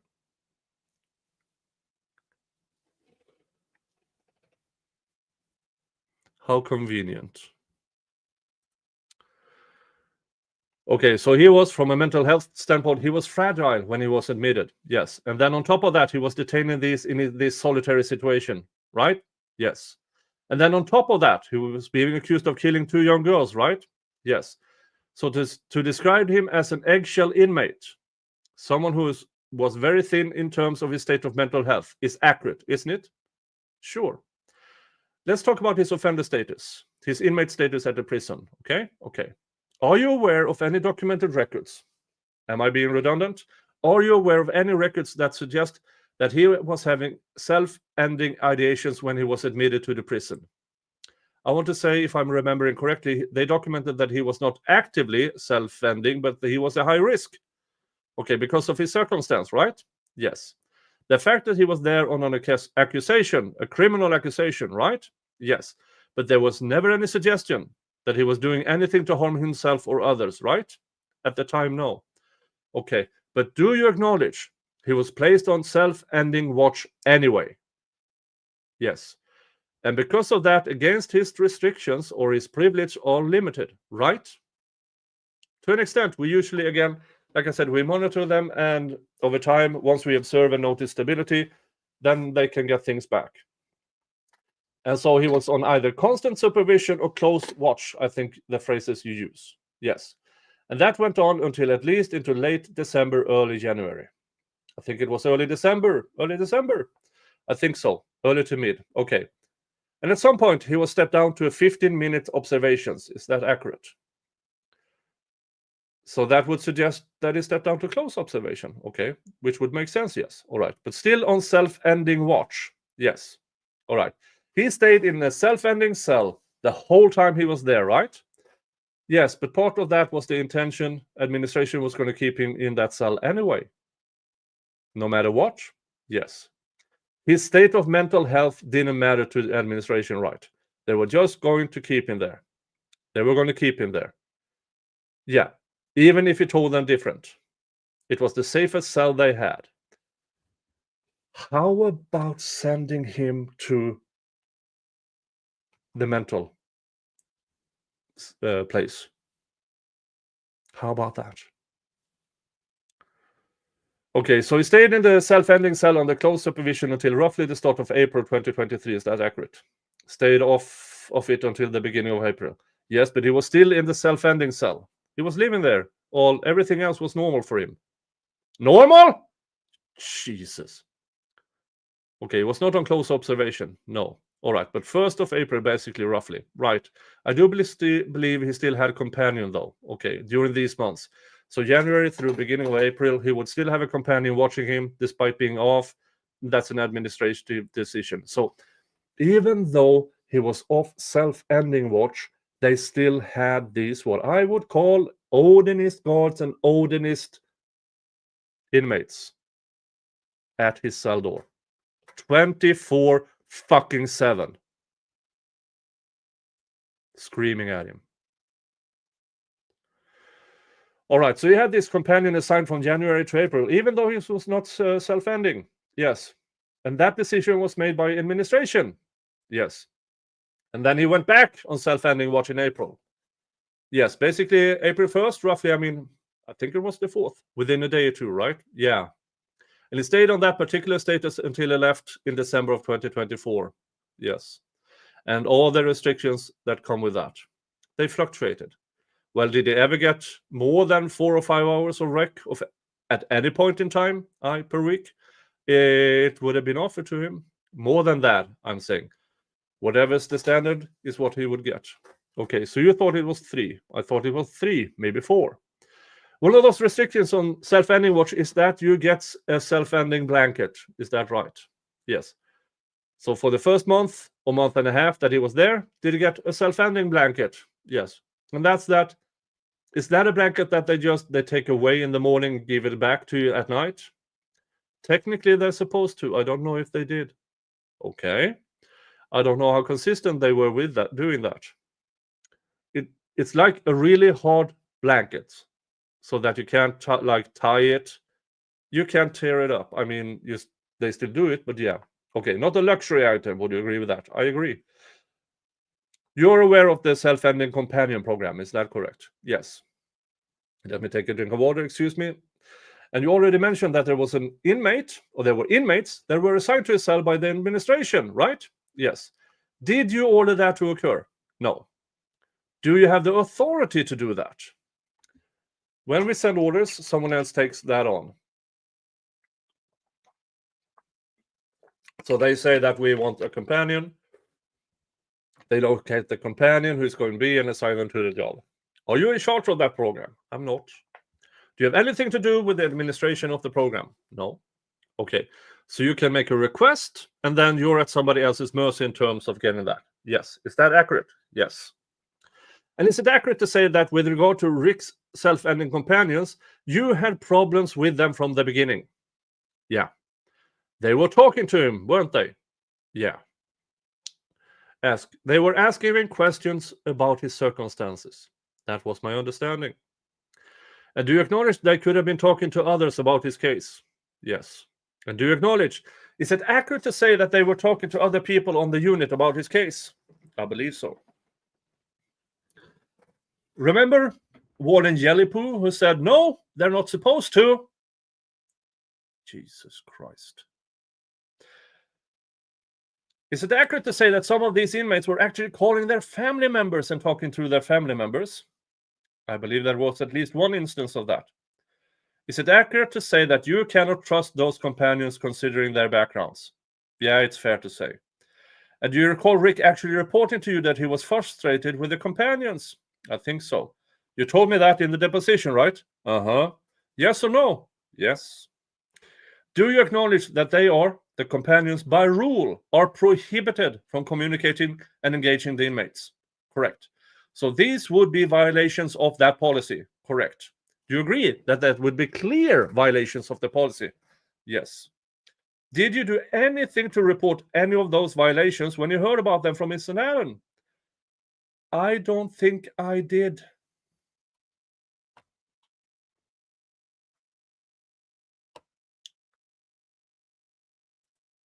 I do recall our very first meeting when Mr. Allen was telling me that they were asking me a bunch of questions, which is not, it does violate the rules of the program. A lot of times we have little control over all of that because there's not another person that's watching them. So who can confirm that's happening. So is it accurate to say that you're trusting felons to watch the inmate, Mr. Allen, in this case? That's the way the system works. Not a very good system, right? Could be better. Folks, it's a cost-saving mechanism. They don't want to hire more guards, so they put inmates at the position of guards. And is it accurate to say that those inmates were ultimately, I don't want to say fired, but they were let go of their duties for disclosing these confidences? I believe when we went on self-ending watch in April is when it switched over to officer watch. Okay, so they were never fired. Warden Jellypoo kept them there despite knowing this happened.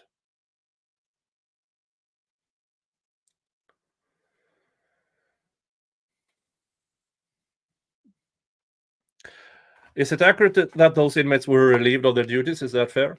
I don't know to what extent, whether they were still allowed to continue elsewhere or with other individuals, but they were obviously not working with Mr. Allen anymore. Would you have more knowledge about the inmate companion program than the warden? It's a DOC program right now, and I think since Mr. Allen left, they made it a whole job. So now they're just hiring the incarcerated individuals into these positions. I know that they are receiving training every 6 months, and that's about it. Are they paying them? They are paying them. Yeah, how about that? Professional snitches.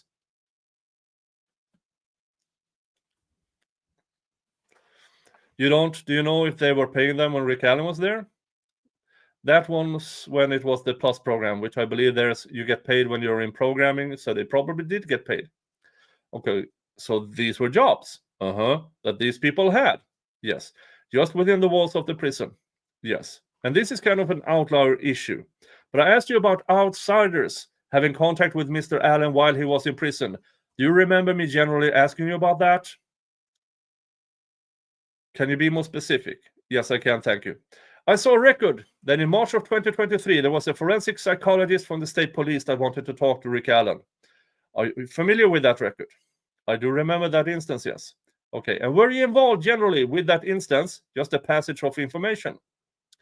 I don't remember the details. I remember somebody did come around, and I believe it was shut down so that nothing happened. Okay, do you remember me asking you about this? Yes, and it was just so vague, I don't think anything came of it. Okay, there was a doctor referenced in the document by the name of R. Goldenberg. Do you recall that? No. Okay, do you remember the document being something that you created that referenced this circumstance? I may have put it in my note if... Okay. Well, do you remember asking Rick Allen for his consent to, as to whether or not this person could have contact with you about him? I think I did. They had, I don't know who contacted me, but somebody say, go ask him if he wants this. All right. And we both agreed that would not be a good idea. Okay, so you do remember this. As we talk about it, I remember it. Okay, so would you believe it would be appropriate for him to talk to somebody from the state police? No. In that setting, no. But you went. Did you go to him and ask for his consent anyway?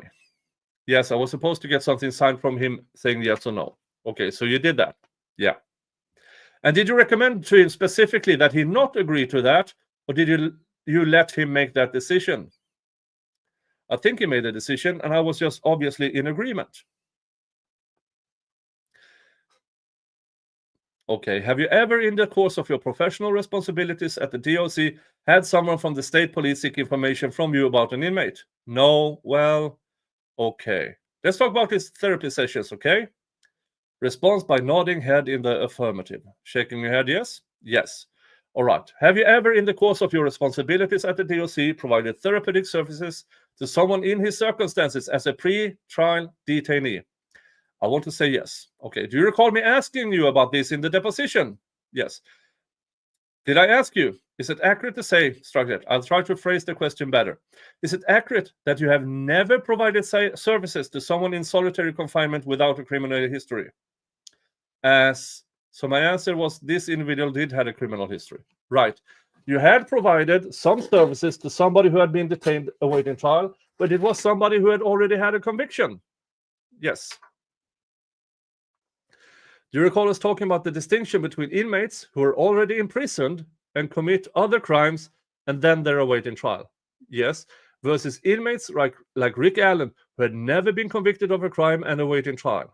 Yes. Do you recall that distinction? Yes, I do. Have you ever treated someone in his situation? No.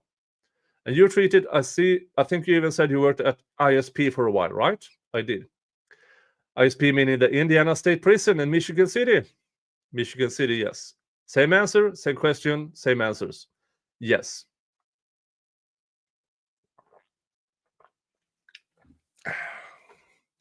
Is it accurate to say that most of your contacts with Mr. Allen, just in terms of volume, occurred at that cell door, which we talked about earlier? Yes. And remember, folks, even when she was there talking through the door, there were guards nearby.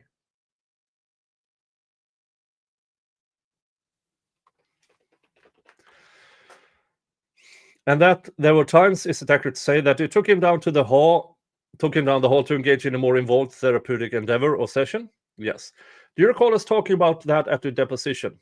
We talked about the cage. The cage. Thank you for that. I asked you about what that setting was like, didn't I? You did. And you?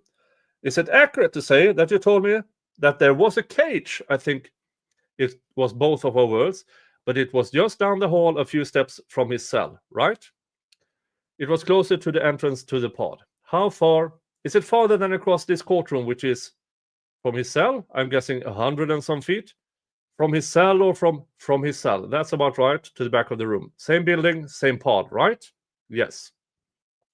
And are the dimensions of that cage roughly 3 feet by 3 feet? For the cage area, yeah. Maybe. Well, I never measured it. Okay, fair enough. We were sitting in my conference room and you said about half the size of the table, right? Yeah, I mean, sometimes they sit down, so there's enough room to kind of sit and spread their legs out. About half the size of this table that's here in front of me, that's probably 7 or 8 feet long. Yeah, fair. Yeah. So it's a little cubicle. Yeah. In this case, it's triangular, right? Yes. So I should not be mincing my words or mixing. It's a triangular cage. Yes. Which has concrete walls on both sides. Is that accurate? Yes. And it has a grate or gate in the front. Yes. Is the gate from floor to ceiling? Yes. So is there a hole in there like the cuff port where you can look through? Yeah, you can see through the grate and then there's a cuff port they can open. Okay, so you just look at him through the grate. Yes. Okay, that's where you did your therapy, right? Yes. So it's basically corner of the room. And then grates. And then a little opening. 3 feet, 3 feet, 3 feet.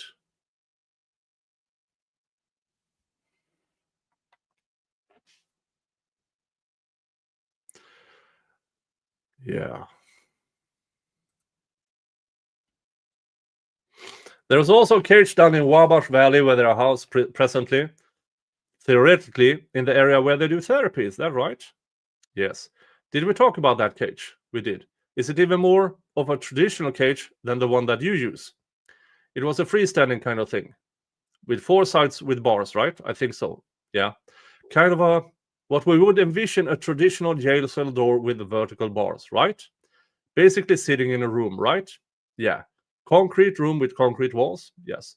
That's the kind of therapy, that's the type of environment that inmates get when they're doing therapy, right? That's what they had at Wabash. Well, you went down there and met with him. I did. Do you agree with that? Do you agree that there is in your profession a significance placed on the therapeutic environment that you offer our patients? Some. Ideally, it's in a setting that's a little softer than a prison, right? Sure. With maybe some chairs that people can sit on, couches, things like that. Yes. Maybe some lighting that makes people comfortable. Is that accurate? That would be ideal. Sometimes we even have plant life in the room, right? Yes. Okay, that's a more traditional, acceptable therapeutic setting when you're providing therapy for mental health services, is it not? In the community, yes. That is not the type of environment that Mr. Allen was exposed to in your care, is it? No. And it's not even anything close to that, is it? Nope. In fact, it's a pretty harsh environment, is it not? It is. I recall there being a mention that you mentioned that well struck that you never did any kind of therapeutic testing of Mr. Allen, did you? No. And do you acknowledge in the course of your therapeutic endeavors that sometimes there's literature that you can offer up to patients to assist them with their mental health problems? Yes. Okay. And do you acknowledge that that literature can be specific to whatever their needs are? Yes. And was it routine? Or I should just ask the simple question, did you ever provide Rick Allen with any literature for therapeutic reasons? Yes. And what was that?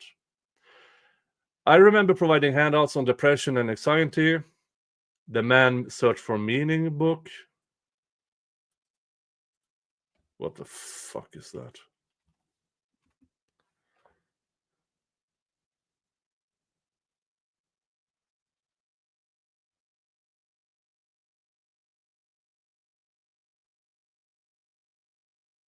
That is a 1946 book by Viktor Frankl chronicling his experience as a prisoner in a Nazi concentration camp.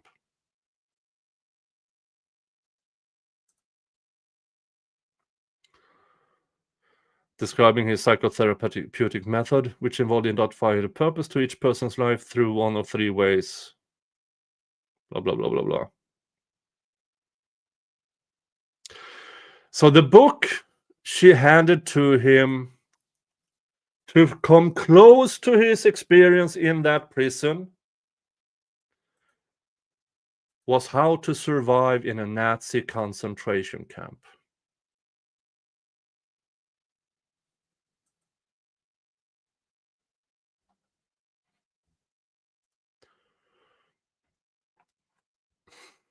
And then some crossword puzzle and things like that. You recall him giving him some colored pencils and crayons. I don't know if I gave him those. You told me that's what you do, but I'm also sometimes. Yeah, we do. I just don't remember specifically doing it. Okay, but we do. Do you? Is it accurate to say that your mental health endeavors with Rick Allen and other inmates at the prison are basically limited to the administration of prescription drugs, conversation with the inmates, and discussing self-ending issues with them? In a restrictive housing situation where we're limited? Yeah. Those three things are kind of the big ones, right? Yes. And just to make sure on my question, which was a little long worded, you have conversations with, yes, the offender, right? Yes. Just like you and I are having here today. Yes. And you would also communicate from time to time about the administration of meds, right? If there are prescribed medication, they'd see a psychiatrist for that. Okay. Obviously, therapeutic interventions can be implemented. It just depends on how willing the person is to work with you. Okay. So people do different things, but yes, it's a lot of talk therapy. It's psychopharmacological intervention and just talking about self-ending. Learn talking about self-ending, right? Well, it's important to talk about self-ending. So yes, we talk about that to make sure they're safe. When you met with Rick Allen, he was transported to your cage. Was he transported in shackles? Oh, when he was led into cage? Yes. So we already talked already today. I don't want to belabor the point, but the box cuffs, the belly chain, the ankle cuffs, the whole 9 yards, so to speak, right? I believe so. That's the way he meets with you in the cage. Yes. And you're outside the cage. Yes. I don't know if they ever took off the wrist. Okay, once. Did you ever talk to Rick Allen about the exceptions to the doctor-patient's privilege under Indiana law? I don't think so. Okay. Do you know what those exceptions are? Or are you just referring about HIPAA confidentiality? Yeah, let me ask you a better question. There's a doctor-patient privilege between you and Rick, which means you can't talk about anything he says, right? Right. That's the underlying law in this state and probably most other states. Yes. There are exceptions to that rule, right? Yes. What are those exceptions? Harm to self, others, or property. Any other exceptions that you are aware of? Other more specific exceptions would be like if they're reporting drug trafficking, essay of a child at present that they may know about. We have to intervene from the inside, inappropriate relationships with staff. Did you talk to him about any of those things? He had to have signed the form with me at some point. I'm asking you, did you talk to him about them? I generally do. Do you know if you talked to him? Do you remember that? I don't remember doing it. Okay. And if you did, it would be those things that you mentioned to me earlier. Yes. When he's in the cage and you're providing therapy or you're taking notes? Sometimes. Are there times when you just don't take any notes, you just listen? Sometimes, yeah. And in those cases where you were taking notes, do you generally then, I say, reduce those notes to a more formal document? Yes. And is that document a DOC document? Yes, well, it's in our Centurion system, but obviously it's owned by DOC. Yeah, glad you mentioned that. I need to educate the court a little bit. I've got to do this at the beginning. Tell the judge who you're actually employed by. Centurion Health. Okay, and is Centurion like the health contractor? Care provider for all inmates at the prison? Yes. And as an employee of Centurion, is it your observation that Centurion basically just had contract with the prison system? Yes. And as an employee of Centurion, do you have like DOC credentials? Do you have do you have like a name badge or I do, badge that says DOC on it? I still say Centurion on it. Okay. Yeah. Does it say DOC on it also? Yeah. Okay. Who do you get paid by?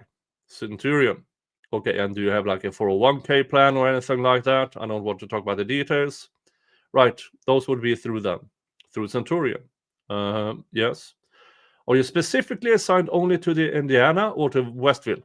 We can go to any facilities. Okay, well, I mean, where do you? I'm assigned there, yes, but if they ever need help elsewhere, we can just go over there and do work there too.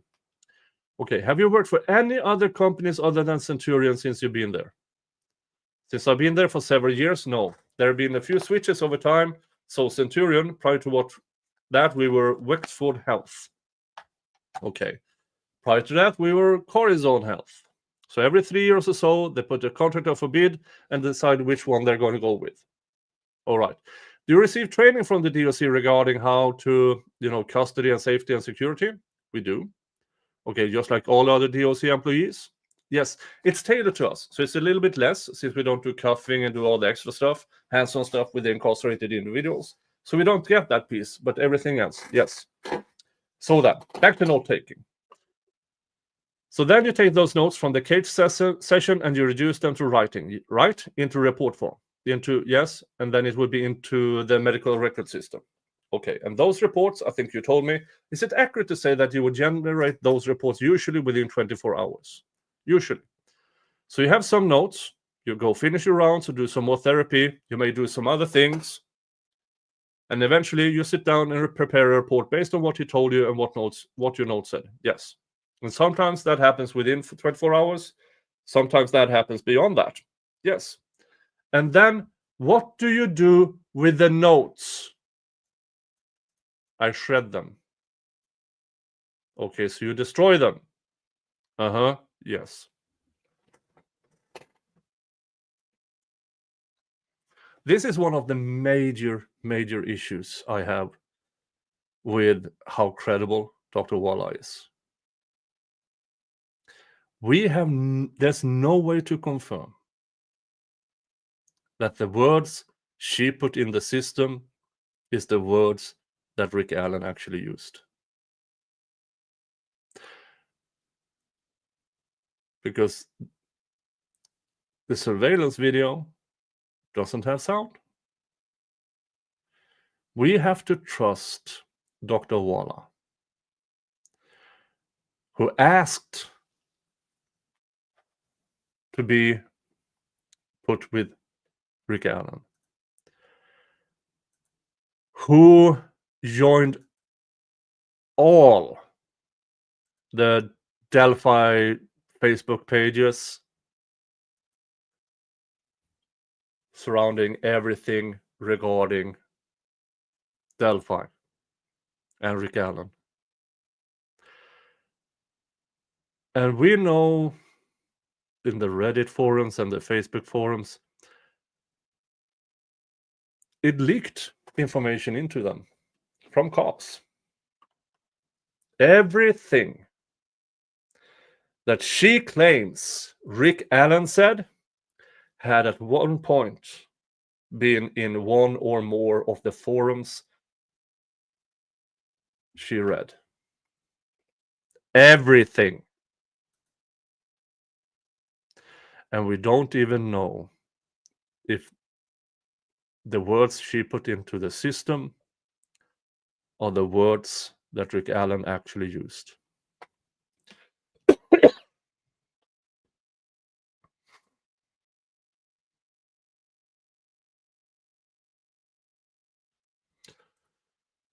And would you agree with me that those notes are the best evidence of what Rick told you at the session? Yes. Let's talk about Rick's general state of mental health while he was at the prison. Is that okay? Okay. Do you recall that when he was admitted to the prison that he was generally proclaiming his innocence? Yes. And he did that with you routinely? Yes. And do you recall, is it accurate to say that you observed him as being selfless and very focused on making sure that his wife's needs were met? Yes. That's a particular note you made about him. Is that accurate? It's accurate. Does that also play a little bit into his dependent personality syndrome that you recognize traits of? Traits of? The answer is yes. Yes. Do you recall in late December of 2022, shortly after he was admitted, that he started to express to you that he was being treated worse than other offenders at the prison? Yes. And do you recall acknowledging that it was reasonable for him to perceive things that way under his circumstances? Yes.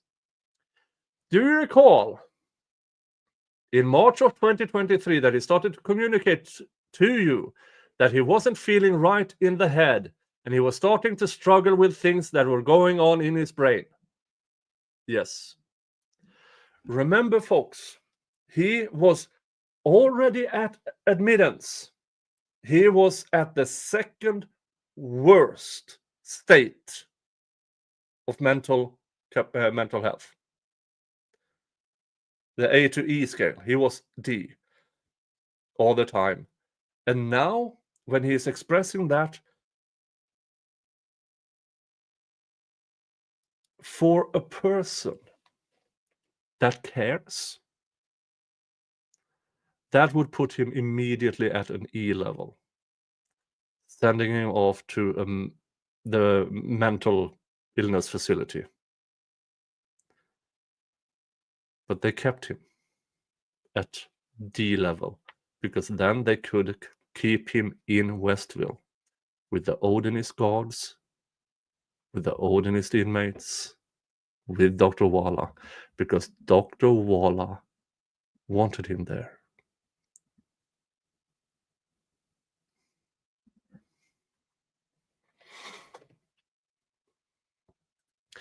And do you recall him around that time reporting to you that he was becoming depressed and withdrawn? Yes. Do you recall acknowledging that you weren't sure what was going on with him at that point? Well, his baseline is generally depression, so at that point it wasn't too far out of what was normal for him. Do you recall a specific report, though, that you had mentioned, I'm not really sure what the problem is? It's possible. Do you recall reporting on April 4th of 2023 that his state of mental health was extremely poor, critical, and deteriorating? What was the date? April 4th, 2023. Yes. And do you recall on that day reporting that he had engaged in recent self-ending or self-injurious ideations? Yes. Delusions. Fatalistic delusions or fantasies. Yes. And you still didn't send him off to the mental health place because you wanted to keep him there for yourself. You cunt. You evil fucking cunt. Do you recall reporting that he believed that death would bring relief to him? Yes. That he was hopelessness, that he was hopeless? Yes. That he was suffering from some insomnia? Yes. And poor appetite? Yes. Do you recall reporting that he was struggling with self-esteem? Yes. And other ailments, right? Yes. There was a whole laundry list of them, correct? Yes. Do you recall reporting on April 12th that his behaviors were becoming more bizarre? Yes. And some of that involved banging his head on the wall and kicking doors and becoming self-injurious. Is that right word? Yes. Phrase. And then, do you recall reporting on April 13th that he was suffering from a grave disability? You use those words. I have to read my note to see, but I believe that. 1 second, Your Honor, may I approach? You may. I just want to clarify. Question. Ma'am, I'm doing this the old-fashioned way. I just printed this stuff out. Let me direct your attention to part 1 of your deposition, page 136. You want to look at the cover page, so your page 136, and specifically lines 8 through 11. Right, this was, did you tell me he was suffering from a grave disability? Yes. Do you recall reporting at that time, April 13, that he was consuming his own feces? Yes. And that it was time to consider voluntary or involuntary psychotropic medication? Yes. Basically, you got to stick a needle in him. Yes. And in fact, he was later approved for that, right? Yes. When I say approved, there's a committee, treatment team that meets, yes, and says, okay, we need to stick a needle in him. Yes. That's what happened. Yes. More than once. There's a distinction between emergent and voluntary and involuntary. See, his would have been involuntary, where he went through the hearing, where we went through the hearing, and everybody agreed that this would be a normal injection he would receive every 2 weeks or every 4 weeks. This, folks, is Haldol. they are injecting him with. Soviet Union's favorite mind-altering drug, which is used because it's extremely cheap. It's cents. It costs cents. Now,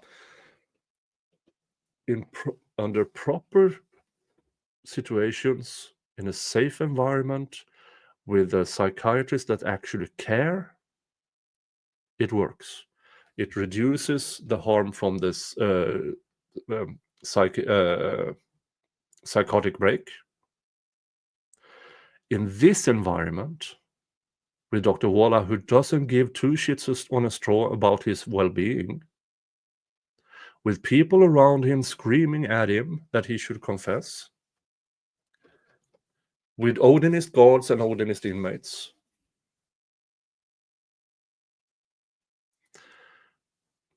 people become highly suggestive and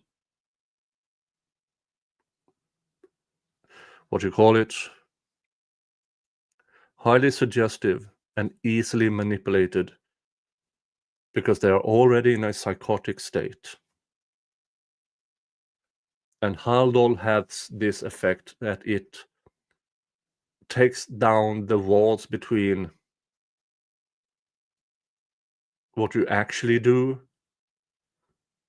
and what you think you do and what somebody else tells you that you do.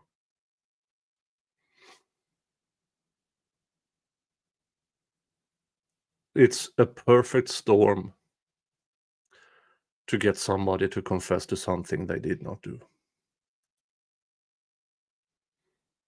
And this has been known for 60, 70 years with Haldol. It's known. Folks, there are people out there that says, oh, he wasn't treated any different. Oh, really? Sign a waiver. Let me put you through the same kind of circumstances. Not for 18 months. I would bet that I could make you confess to these specific crimes within a week.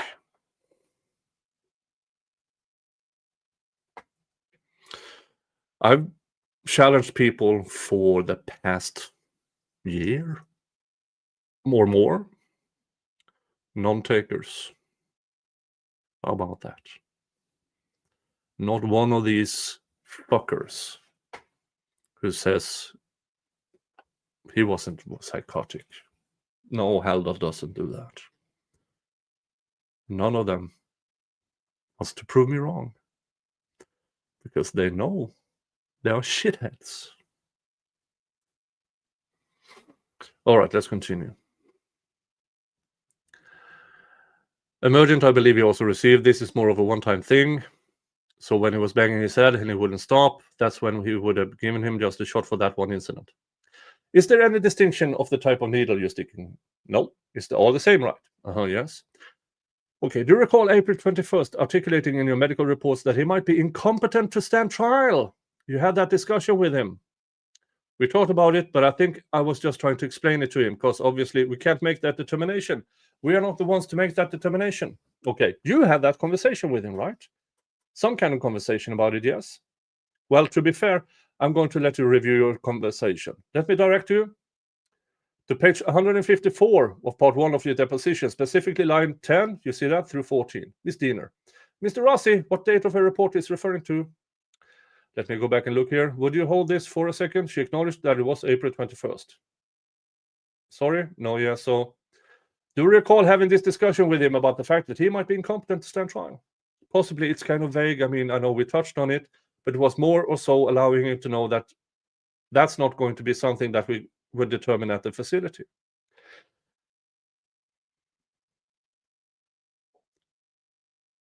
When were you supposed to alert the attorneys about this fucking thing, you fucking whore? Because that is a legal matter. outside of the HIPAA, you have to inform the defense that you are having conversations regarding competency to stand trial. Did you ever do that, Dr. Waller? Ever?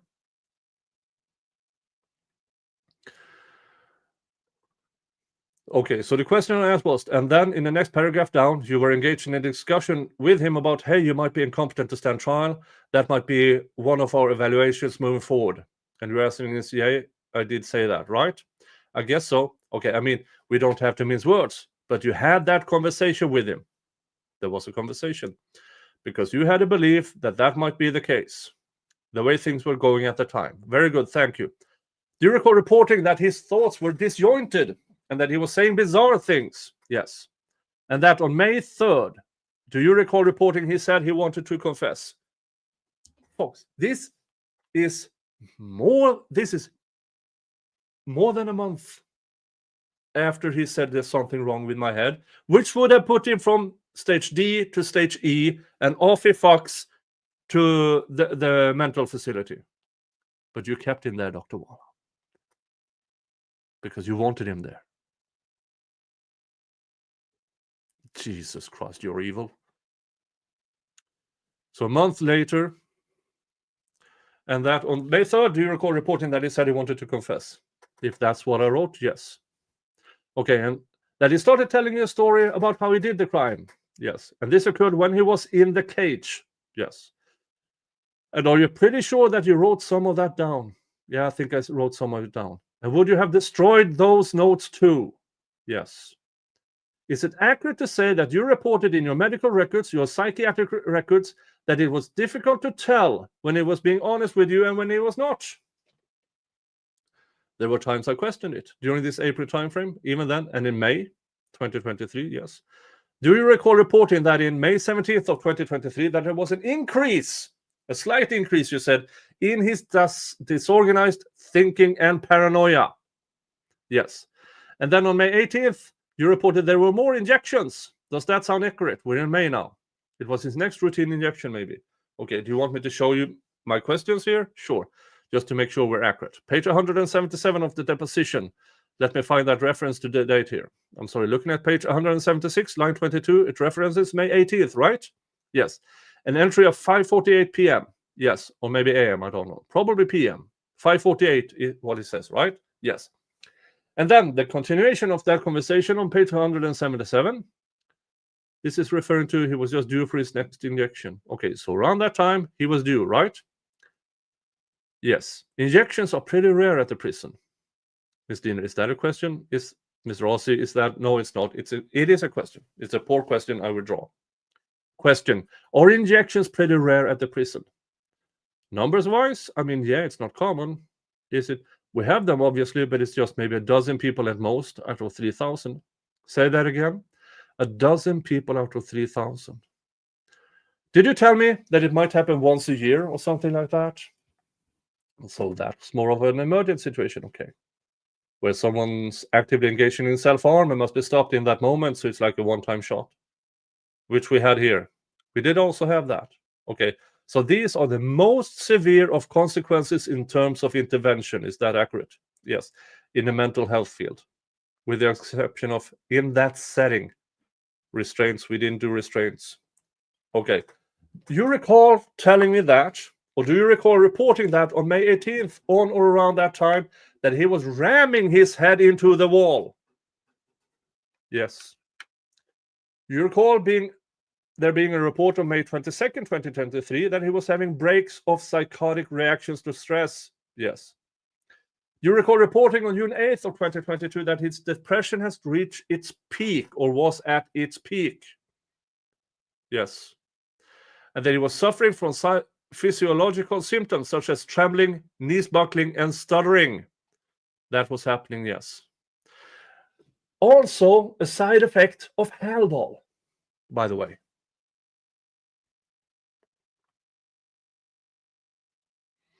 Do you recall that? Well, a report regarding June 16th that you hit him with another injection, that he was injecting again. Makes sense? If it's a monthly injection, yes. And then finally, on July 11th of 2023, do you recall reporting that you started to see some sign that his mental health was being restored? Yes. You said to a normal state. Yes. Folks, do you have any idea how rare it is for a psychotic break to be 3 fucking months long? And this is not gone. Is that he's starting to come down from the psychotic break. Do you have any idea how rare that is? And this is the time where the prosecutors claim that Rick Allen was absolutely lucid in his confessions.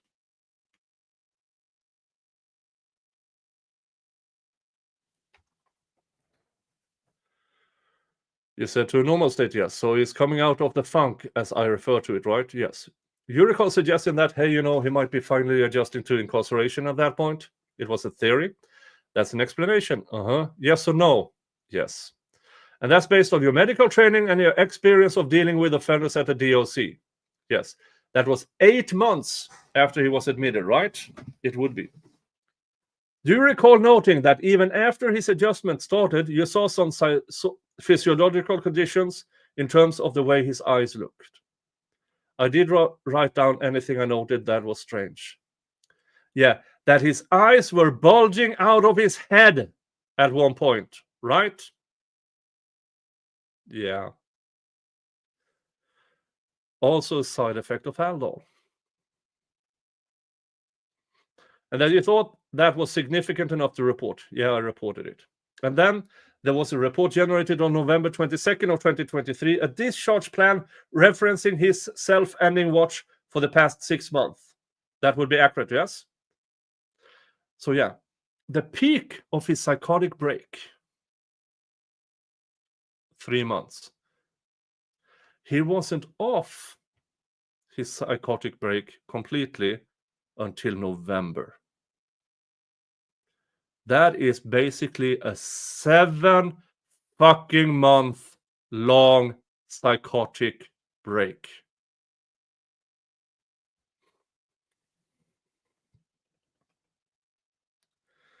And there was reference to his earlier stress-induced psychosis. Those were the words, yes. And his vegetative symptom of depression, right?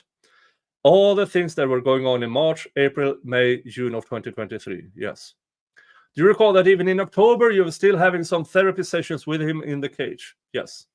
October of 2023, yeah, right, yeah. And that he was proclaiming his innocence at that point. If that's what I wrote, then yes. Again, folks, Soviet Union's favorite mind-altering drug, Haldol, what was used in the gulags. There's more than one. All of them were called gulags. When the Soviet Union needed their enemies to confess to something and they refused, they put them on Haldol. So they started with proclaiming innocence, put on Haldol until they confessed. They got the confessions, took them off Haldol. When they came down from Haldol, they started proclaiming their innocence again, because then their mind was put back together again.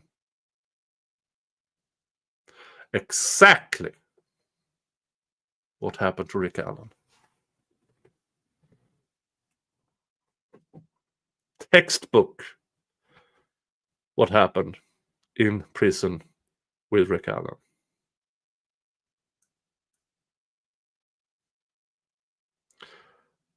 Even the Soviet Union eventually stopped doing it, acknowledging it was torture. Even the Soviet fucking Union acknowledged they could not do this. In Indiana,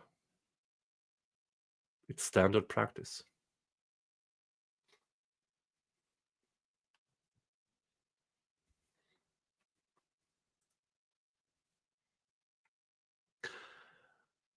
Okay, well, do you want me to show you the deposition? No, I believe you. Okay, do you acknowledge that he communicated to you that he had already been sentenced for this crime? He made comments like that. And do you acknowledge that in late November he started to regress again? briefly into a more depressed state. Yes. Do you recall during that time when he reported that he was escorted from his cell with these inmates continued to yell at him? Yes. You made specific note that day that, hey, they're badgering him, right? Yes. That's my word, not yours, correct? Correct. Calling him the same kind of names they had earlier. Yes. Now, there were other psychiatric reports that were prepared by the treatment team and by maybe Dr. Martin. Yes, if I'm not mistaken, is that right? That's right. And those notes are notes that we went over in the deposition. Do you remember doing that? I don't know how much we went over Dr. Martin's notes. Who else would have generated notes? I'm just trying to remember. We were supposed to not talk about the ones that were done in conjunction with DOC. Okay, them DTs. Because there was a lawyer there when you were doing those? Yes. We had to have a lawyer sit and meet with you during these treatment teams, right? Yes. Was that unusual? You had a lawyer in the room when you're in treatment team? I mean, in my experience, okay, Rick was a unique situation, right? He was. So do you acknowledge that some of those psychiatry notes mentioned that he had an abrupt onset of psychosis and abnormal behavior? Yes. And that there was a psychotic process occurring? Yes. That was the phrase, right? Yeah. And we're talking again about the March, April, May, June-ish time period. Yeah. So he's being diagnosed as being psychotic during that time. Yes. And that's one of the reasons why he got involuntary injections. Is that accurate? Yes. There are other reports that say similar things to that, right? Yes. Medical or psychiatric reports. Yes. There was a report we talked about where he was observed as having disorganized speech, grossly disorganized and catatonic behavior, right? Yes. And that was during the same time frame. Yes. At trial, if I remember correctly, the prosecution were allowed to have people up there claiming they think we think he faked it.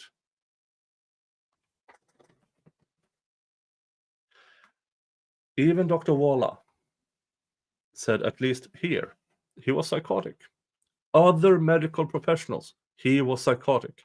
At trial, Judge Gull, the whore, allowed the prosecution to ask people, do you think he faked it? And people said, yeah, we think he faked it, basically.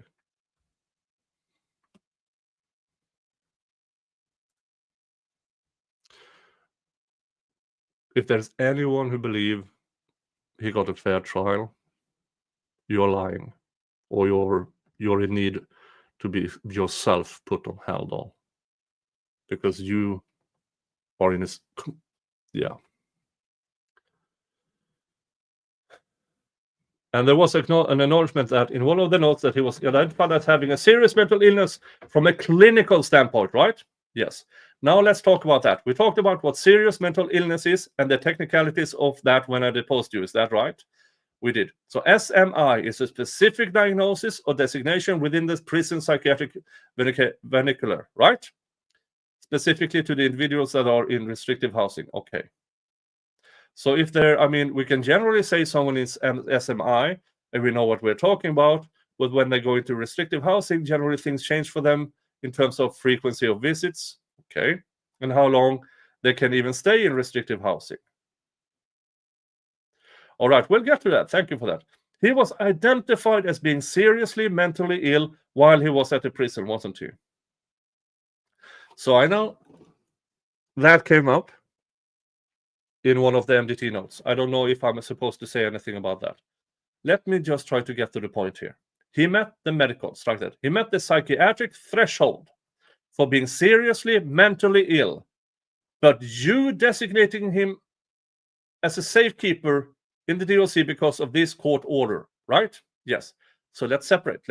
I'm going to ask you a question about you as a doctor over here, and then I'm going to ask you a question about the technical aspects of being a safekeeper. Do you understand that? I think so. So from a psychiatrist or psychologist standpoint, which you are, he met the criteria for serious mental illness at the time when he was at the prison. Yes. No doubt about that, is there? No doubt. But he was designated by prison administrators as being a safekeeper. Is that accurate? Yes. And so by receiving that designation, he then was removed from the SMI designation. Yes. So the court order and the prison administrators knew he had an SMI designation, but she had to remove so they could keep him at the prison. Correct. But then, so they basically have a box on a form that says safekeeper, and they check the box and says he's a safekeeper, right? Yes. I mean, at the most basic level, agree with that? I agree. Do you agree with me that that doesn't change what's going on in his brain because they identify him as something else, right? Right. He's still suffering from all those same things, right? He just doesn't get the same treatment as somebody who would be seriously mentally ill because of his designation, right? Okay, now the phrase serious mental illness, or SMI, in the DOJ is one that you are very familiar with, aren't you? Yes. And is it accurate to say that when someone is identified as being SMI, that there are very strict timelines on how long you can detain somebody in solitary confinement? Yes. Is it accurate to say that that strict timeline is 30 days? Yes. 18 fucking months he was in solitary confinement. But because they checked the box, they removed the 30-day timeline.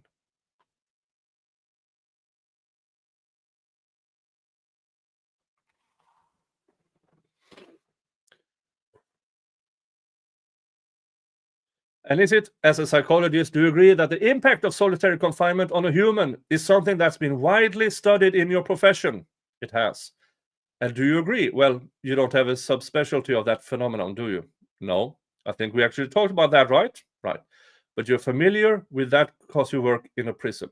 Yes. Kind of had some training, right? Yes. Or experiences. Respond by nodding head in the affirmative. You're shaking your head, yes? Yes. Thank you. We agree. Strike that. I didn't ask Warden Jellypoo this, but they call this place where Rick was detained the hole, don't they? That's what the inmates call it. Yes, some of them call it that. Do you agree that locking someone up in the hole is not a good way to promote positive mental health? I agree with that. And do you agree that it's not a form of mental health treatment that exists in your profession? It is not. And in fact, can have a negative impact on somebody's mental health. There's a possibility, yes. Somebody is suffering, it can. Do you agree that it can have a negative impact when somebody especially is suffering from pre-existing mental health problems? Sure. Do you agree that Rick suffered from pre-existing mental health problems? He did. Diagnosed as having major depressive disorder at the doorstep of Westville, correct? Yes. Do you agree that you would never use solitary confinement as a tool to help improve someone's overall mental health? Not their mental health. 30 days is the threshold, right? There are exceptions to the 30-day rule. Right. But when somebody puts a hat on you that says you're a safekeeper, right? No, I wasn't referring to that. There are individuals who remain in restrictive housing beyond the 30 days if they are deemed to be too dangerous to be out in the Gen Pop. Or because they're just physically a danger to others, right? Yes. Rick Allen does not meet that exception, does he? No. And do you acknowledge that Rick stayed there for more than 12 months? Yes. 12 times the 30-day threshold. Yes. Do you acknowledge that if someone's mental health is poor, putting them in solitary confinement for long periods of time just makes it worse? It can. It does, doesn't it? A lot of time it does. And in fact, there is a lawsuit that was filed between the Indiana Department of Correction and EPAS. Are you familiar with those phrases? Yes. I think EPAS is the Protection and Advocacy Services or something. Ms. Diener, Judge, I'd like to object. We are so far beyond the subject matter of this particular motion is. Her knowledge of a lawsuit with IDOC has no bearing on whether Mr. Allen was coerced or induced by his environment to make statements that are incriminating for this trial. And so I waited and asked to allow as much questioning as I can, but I just don't think that we're focusing on the point here, and I would ask that his questioning be limited to the issue. Mr. Rossi, may I? Court, certainly. Judge, I laid out at the outset, I explained to the court that there would be due process arguments being made here, Fifth and Sixth Amendment arguments regarding the circumstances under which he was detained. And this is directly relevant to those. What you're going to hear is that he's already said that DOC has policies on the length of confinement that one should endure when they are having serious mental illness, and she will testify, if I ask two more questions, that those policies arise from the settlement between the Indiana Department of Corrections and IPAS, specifically stemmed from the language in those in the court order in the United States District Court, Southern District of Indiana, Indianapolis Division, presided over by the Honorable Tanya Walton Pratt, and in this 2016 settlement agreement between the two. That's why I think they're relevant. Judge, I would like to renew my objection. It still has nothing to do whether Richard Allen is being coerced or induced by his environment to make statements against his own interest. It's not relevant. The court, I'll sustain the objection.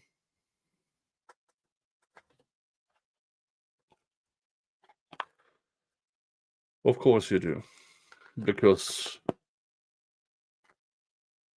even the lawsuit that says that actually forced Indiana prisons to not have people locked up for more than 30 days in solitary. You can't have that in this. Just because Rick Allen has been in solitary for a fucking year, even though the only thing that says he had to be a safekeeper was a cross in a box on a document.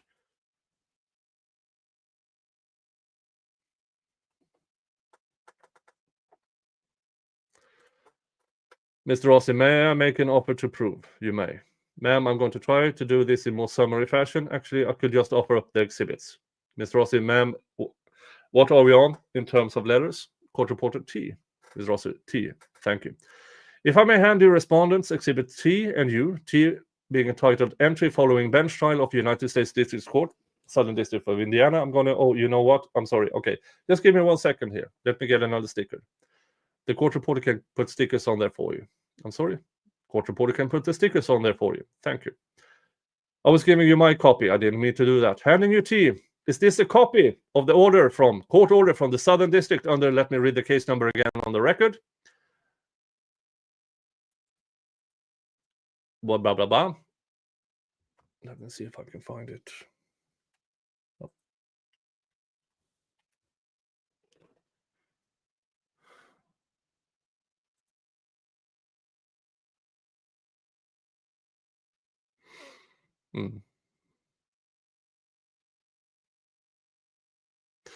All right. Indiana Protection and Advocacy Series, Plaintiffs versus Commissioner, Indiana Department of Corrections. Is that right? Yes. Okay. And then it's all right. Understanding I'm just reading. Is that what I'm reading off of? That's what you're reading, yes. And that's what it says, yes. And then on the last page, there's a signature here. December 31st, 2012, the Honorable Tanya Walton Pratt, Judge, United States District Court, Southern District, yes.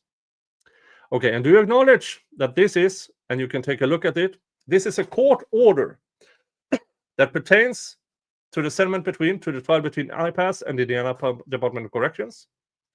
The court, I don't think this is a proper offer to prove. I think you can admit your exhibits as part of your offer to prove, but I don't think having her testify about something, okay, to that extent. Mr. Rossi, I didn't know if you wanted a foundation, so no, if you want to make an offer to prove, make an offer to prove. Well, I do want to make an offer to prove, Exhibit 1, and I'm also asking the court to take judicial notice of the document because it is a finding by the Southern District of Indiana. Thank you. So for the purposes of the offer to prove, I'll show T is admitted. Is the court taking judicial notice of that document? I will take judicial notice of your offer to prove containing the Exhibit T. Folks, this is what I would say is one of the major appellate issues in this case. Because if the appellate court makes a finding that Rick Allen should not have been in solitary confinement more than 30 days, that means from, what was it? From he entered Westville, 30 days going forward. That is the only thing that can be admissible. Everything else is fruit of the poisonous tree, meaning everything. Everything. And to be frank, that's all they got. The confessions. Everything else is complete horseshit.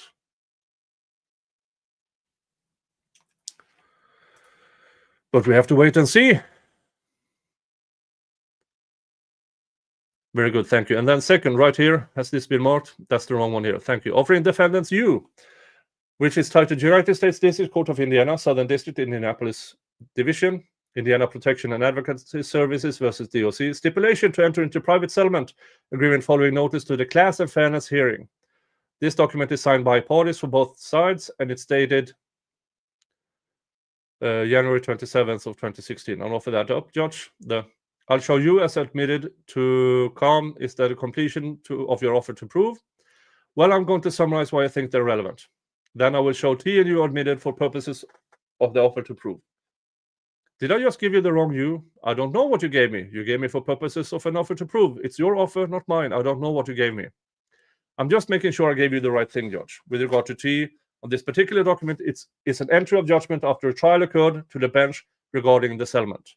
I would direct the court specifically, give me a second, specifically to page 5, section D, section D, page 6, page 7, page 8, page 9. And in those sections, the relevancy is that Judge Pratt identified with specific bullet points the various conditions that existed with regards to the inmates in this particular case, the findings of fact, if you will, many of which mirror the condition that exists in our case. For that reason, I would direct the court to page 10 and 11.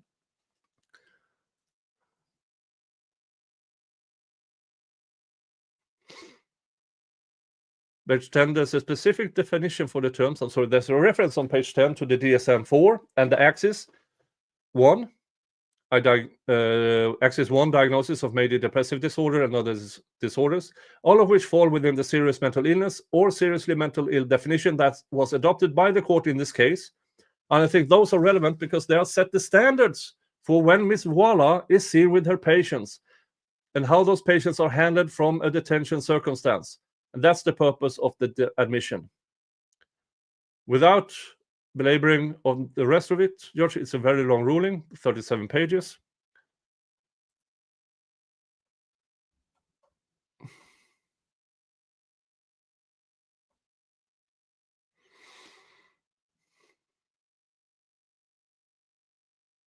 Weird. The one I have here is only 4 pages long.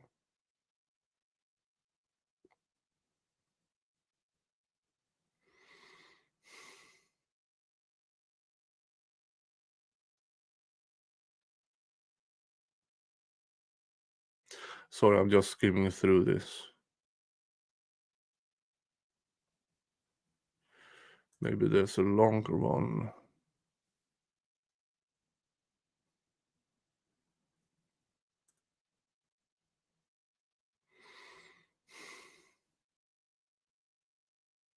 Oh, here it is. Here it is.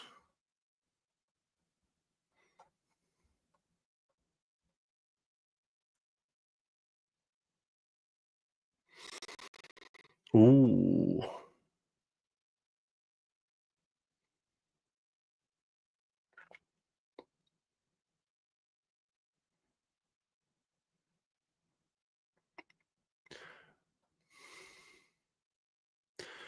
You know what? I think here is the conditions. All segregated prisoners spend the great majority of their day locked up in a cell, up to 22 hours and 45 minutes per day, and for some prisoners all day.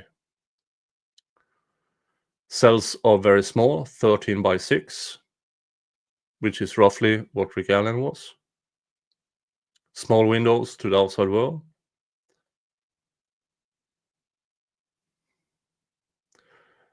IDOC policy provides the prisoners in administrative segregation of a 1-hour recreation 5 days a week. Rick, 3 to 4 days, if they even offered him.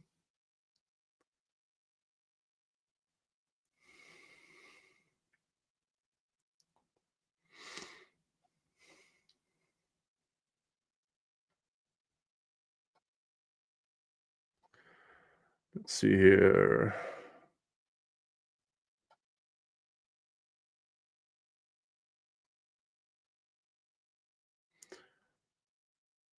Yeah.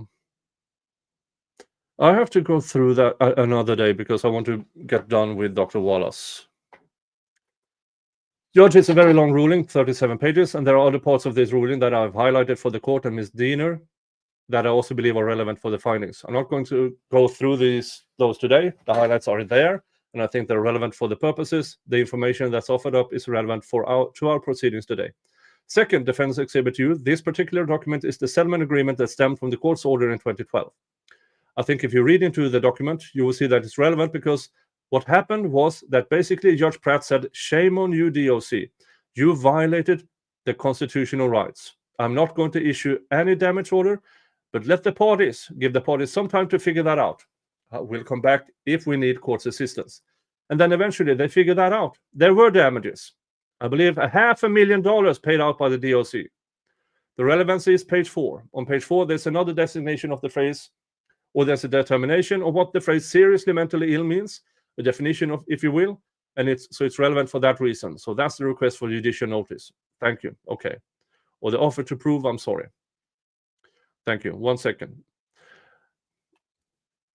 Jesus Christ.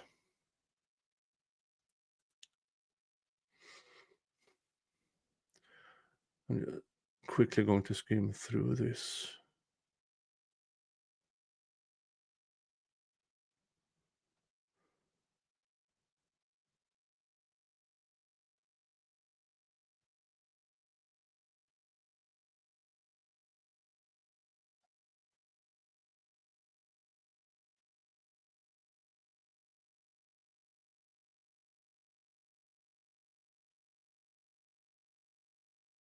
Let's see if...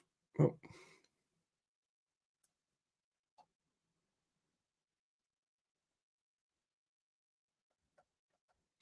Oh, I'm going to go to the bottom to see if I find...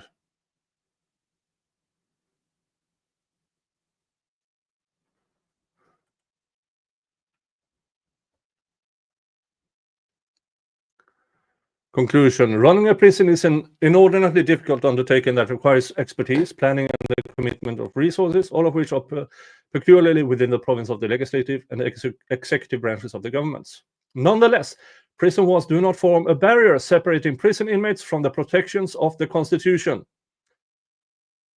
In the midst of a complex and tumultuous environment such as a prison, federal courts must take cognizance of the valid constitutional claims of prison inmates. That is precisely what the plaintiffs established at trial, because a prison that deprives prisoners of adequate medical care is incompatible with the concept of human dignity. The plaintiffs have prevailed as to their Eighth Amendment claim. Appropriate further proceeding will be conducted as to the relief of which the plaintiffs are entitled, and as so any ancillary matters.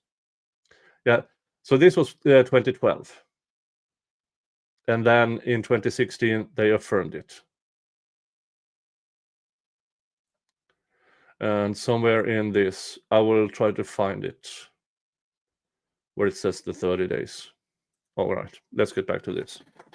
So yeah, there's actual case law in Indiana that says no more than 30 days. But apparently, these motherfuckers found a loophole by calling it safekeeping.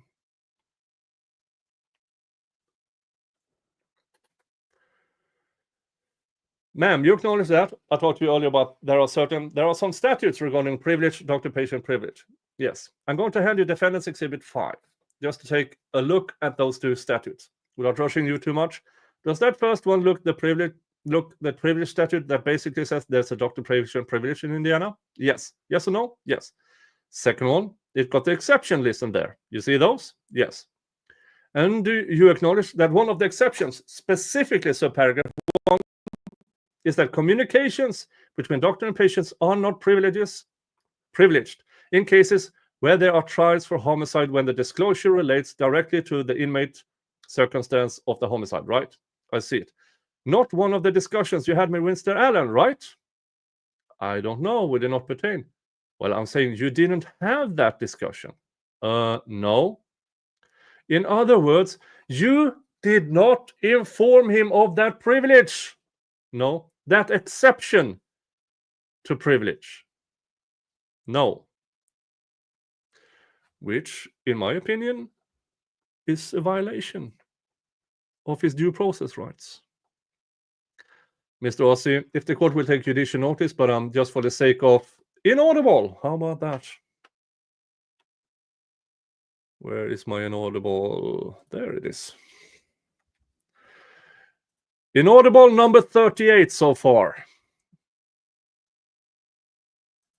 Because the court reporter is out of hearing. Do you have an objection to 5? There are statutes. I have no objection. Okay, I'll show. Oh, V is admitted without objection. Mr. Rossi, would the court like to take a break for 5 minutes? Are you about done with your direct? Not quite. Do you need a break? I'm okay continuing. I'm just asking as a courtesy. No, I'm fine. Keep going. Thank you. You have certain professional standards under which you practice medicine or psychiatry. Psychology, yes. I'm going to mess that up forever. Psychology, yes. And those standards are set by the APA, yes. American Psychological Association, right? Yes. And do you agree that one of those is a code of conduct that exists? Yes. I'm going to hand you what's been marked as, Mr. Roger, I failed to make a copy of this. I'm just going to lean in here for a second, if that's okay. Well, do you need to take a break so you can make copies? Yeah, we can do that. It makes sense. All right. Or we can do it after 2. I'm fine with whatever. No, we can go ahead and take a break so you can make copies. Blah, blah, blah. And they're back. All right. Are we ready then? Ready then to continue. Yes, Judge. Judge, I'd like to renew my request to admit exhibits T and U, and this is the reason. I just thought about this when I was in the hallway. We are also litigating this request for admissibility that was filed by the state, and as it relates to Dr. Waller's records. It's Mr. Allen's position that he was treated in a manner inconsistent with the guidelines.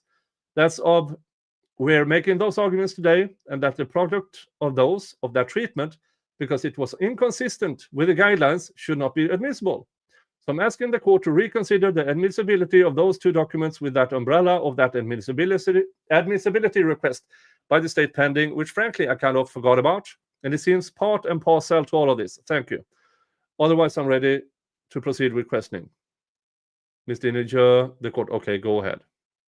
Ms. Dinner, I would object for the same reason. The testimony of this witness has to do with the definition of SMU, SMI under DOC standards.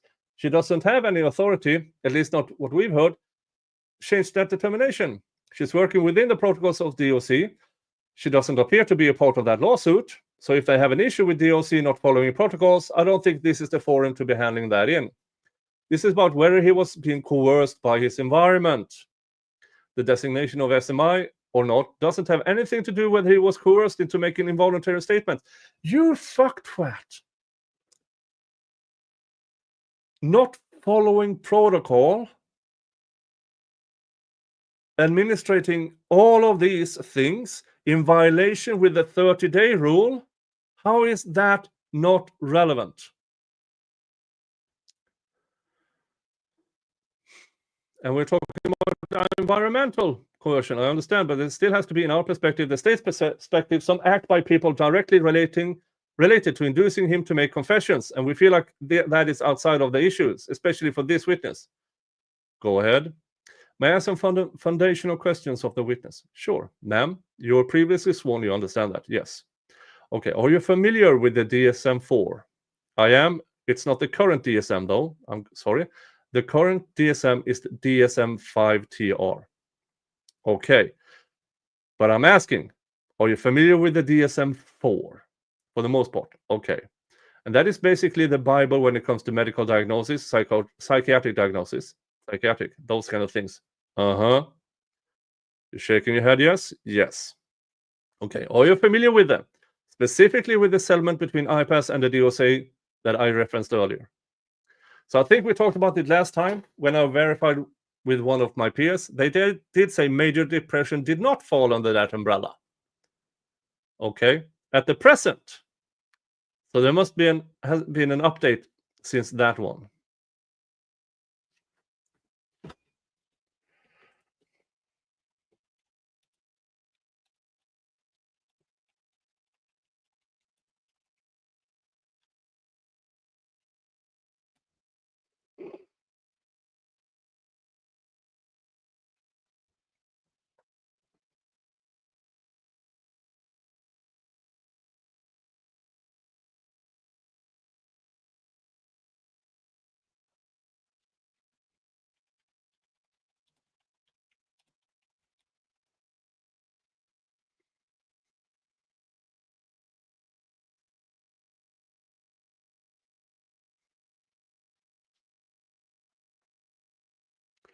Let's see here.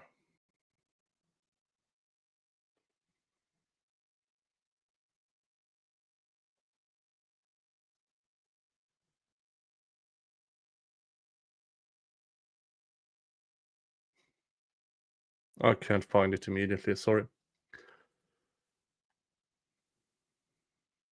Okay, at the present, so there must have been an update. The question is, are you familiar with that settlement and the language that was included?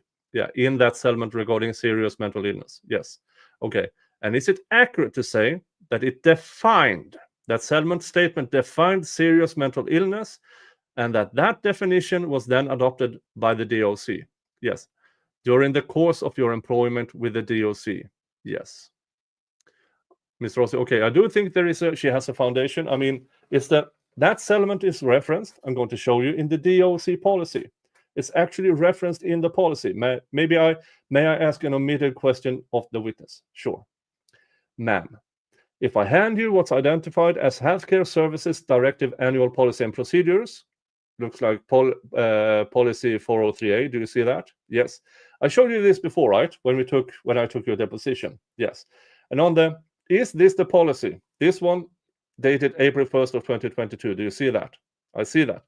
And is this consistent with the policy that exists today that dictates how you treat offenders as a whole from a mental health standpoint? It should be. Okay. Directing your attention to page 2, which is on the definition, sections 2, page 2, section H. Do you see that? I see it.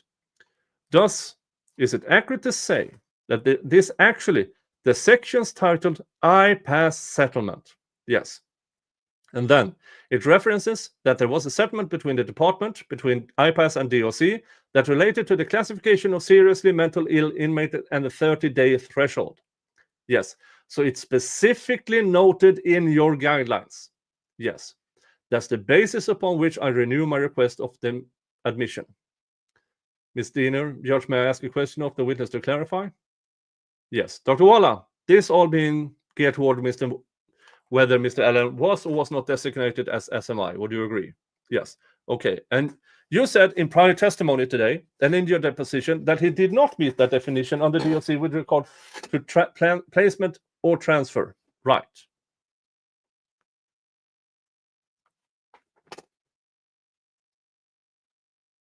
So Dr. Walla testified against policy.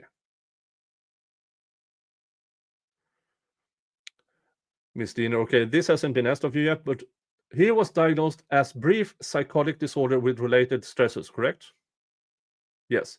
And that is a diagnosis that in and of itself requires that the brief psychosis is less than 30 days, correct? Yes. Does that not have an impact on the definition of SMI? So in regards to the brief psychotic disorder, it would qualify as SMI. Ms. Diener, but there was a concern about the 30 days and when you begin your analysis of that particular conclusion, is it not? Can you be more specific? His symptoms had to exist for a certain length of time, right, before his diagnosis could or would have an impact on changes to his placement. Technically, a diagnosis alone, we have individuals who are SMI in restrictive housing for different reasons beyond the 30-day mark. This will be a new diagnosis for him, and we would, at that point, determine whether we want to transfer. However, given the unique circumstances of the case in our meetings that I'm not to talk about, it was determined that he was going to stay where he was at. So the way that I was told, he did not fall under the guidelines because he was not an IDOC incarcerated individual. He was a safekeeper. It's a loophole, folks. They are using safekeeping as a fucking loophole. Oh, this is so evil. This is pure fucking evil. Ms. Dina, I have one more question to clarify that, Judge. Okay. So his designation as safekeeper was a priority because his safety was the reason he was there. Right. Okay. And his psychosis that we just discussed, the brief psychotic disorder. Fuck you! Oh, you evil, evil, evil woman. He entered the psychotic episode in fucking April, and he didn't come out of it. acute psychotic for 4 fucking months. And then he was still experiencing psychotic issues until he left. Oh, you the evilness here, the absolute evilness here. The brief psychotic disorder with related stressors was successfully treated where he was. Would you agree? Yes. And in fact, in the deposition, Mr. Rossi asked you if you had an opinion that he needed to be somewhere else to get proper treatment. I believe your answer was no, we took care of him right where he was. Yes, Dr. Walla, because you didn't care about his well-being as long as you could be near him, feeding him information, writing down the little confessions you claimed he made. Oh, you evil woman.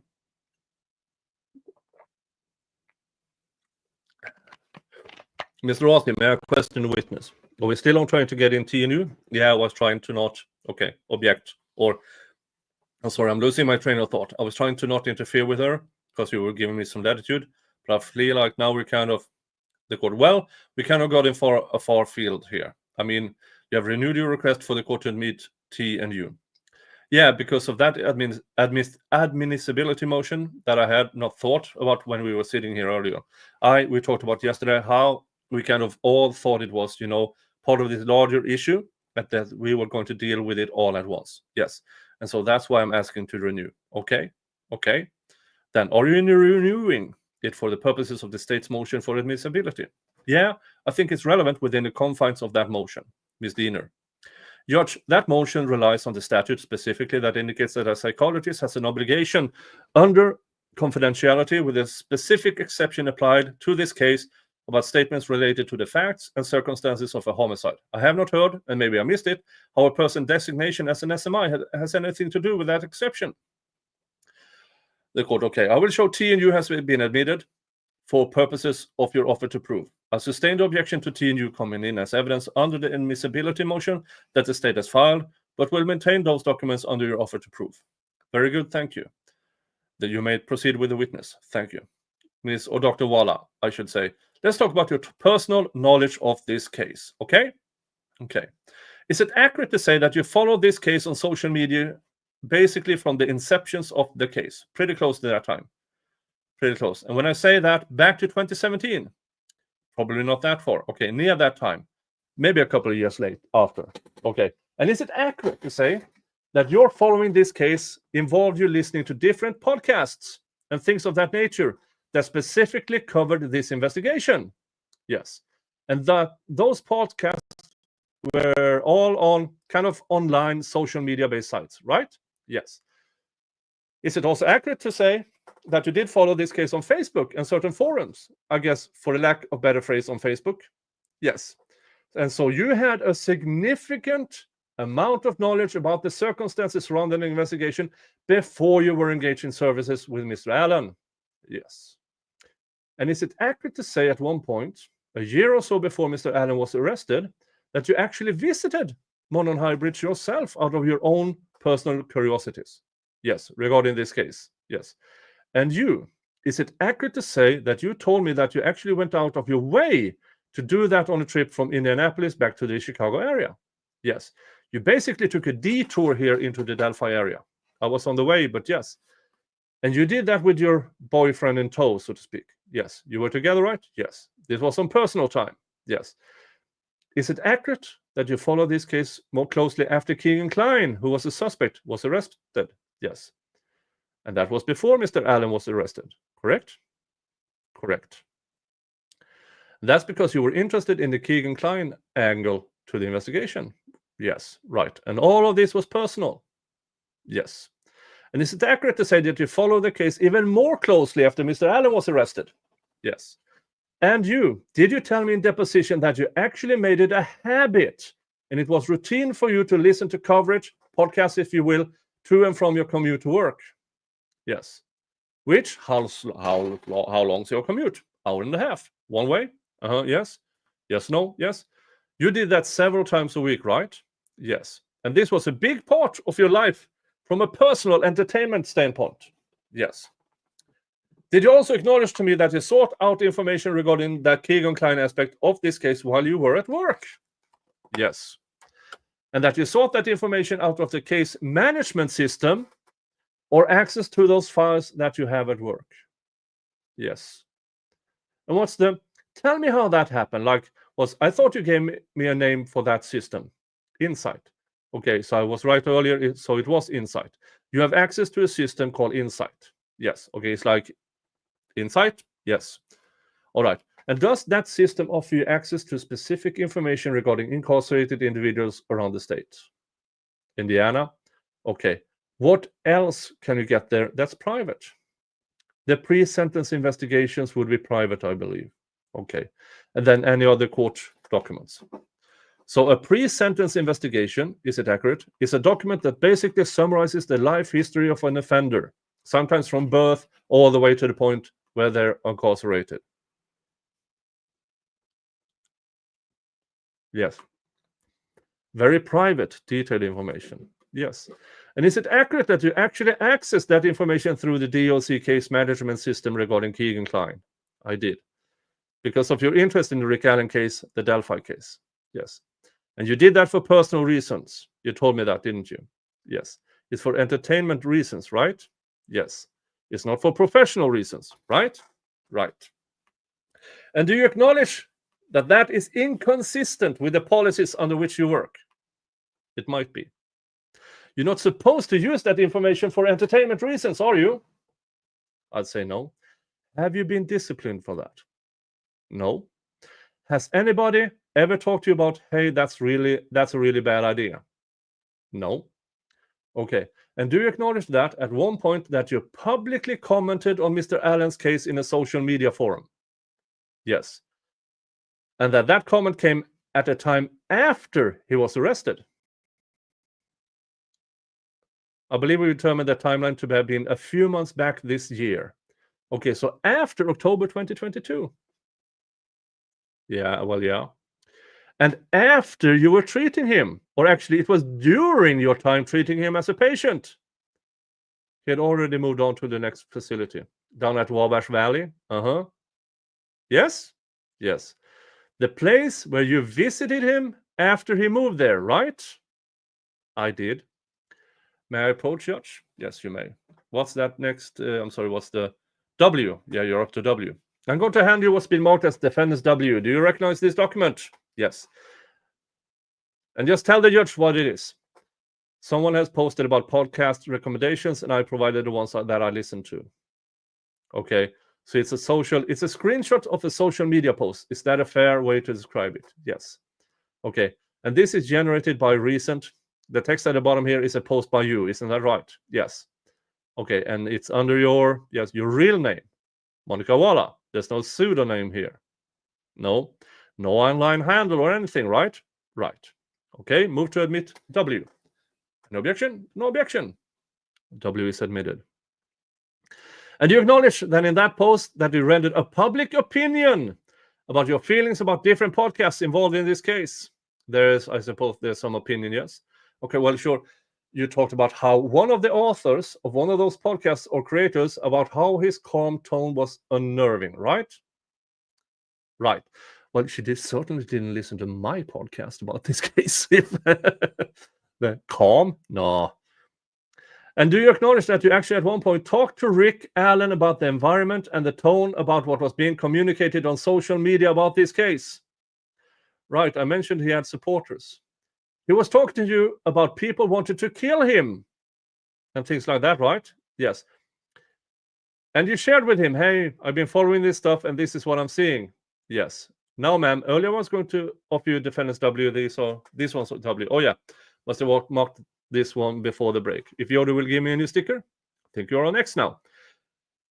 Let me hand you what's been marked as Exhibit X, entitled Ethical Principles of Psychologists and the Code of Conduct. See that? I do. Take a quick peek at them before I ask you questions, just to make sure that it is what it says on the front. You recognize those ethical principles? I do. Getting to the bottom of this, are these your code? Is this your code of conduct? Yes. Administered by the American Psychological Association? Yes. One of the problems when I had copies made over the break, they're not colored, so I don't have the highlights that I try to use to create for the court of convenience, so bear with me. Judge, I move to admit Exhibit X. No objection. X admitted.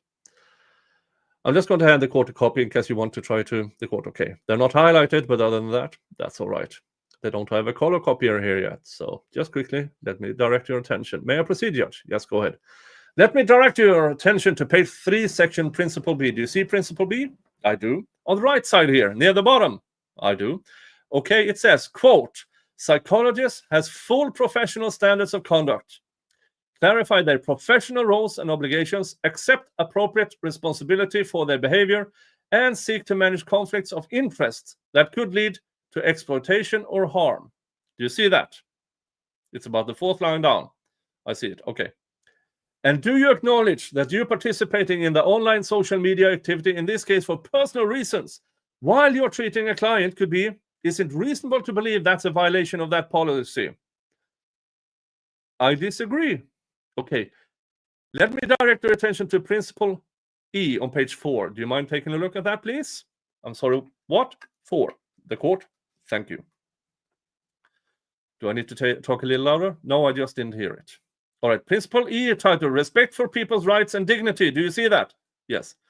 First line says, psychologists respect the dignity and worth of all people and the rights of individuals to privacy, confidentiality, and self-determinations. Right? Yes. Do you agree that by posting anything online about your opinions towards this case runs afoul of Mr. Allen's privacy rights? I feel that's a gray area. Do you disagree or agree with it? Close call, right? I didn't talk about him specifically. Okay, so you don't think it's a violation? I'm going to go with it's not. Okay, that's what we're going with. Yes. All right. Page 6, conflict of interest. Read that, please. You're there? Quote, a psychologist will refrain from taking a professional role when personal, scientific, professional, legal, financial, or other interests or relationships could reasonably be expected to, number 1, impair their objectivity, competence, or effectiveness in performing their functions as a psychologist, or 2, expose the person or organization with whom the professional relationship exists to harm or exploitation. Do you understand that? I do. Provision.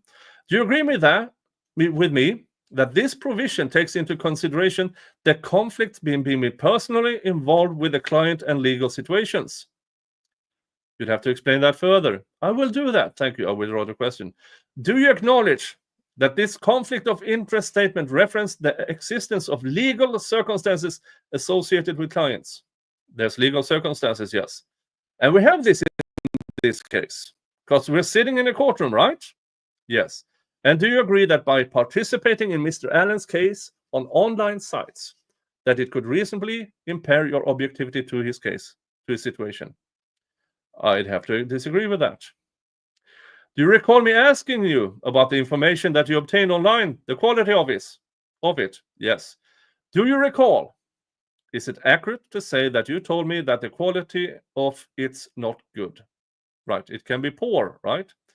I did say that. So you're consuming all of this information about his case, some of which is poor, right? Right. And yet, still trying to treat him in a professional capacity.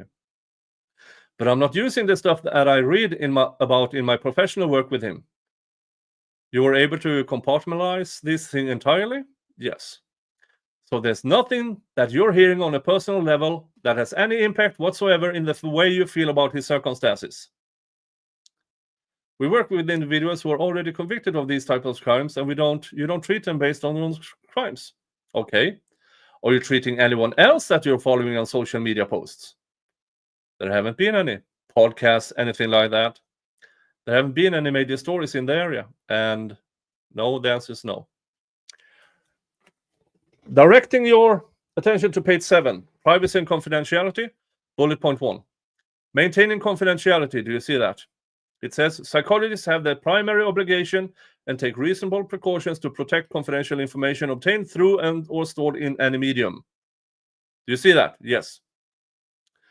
Okay, do you acknowledge that you obtained confidential information from him in the form of your bench notes or your session notes that you were taking?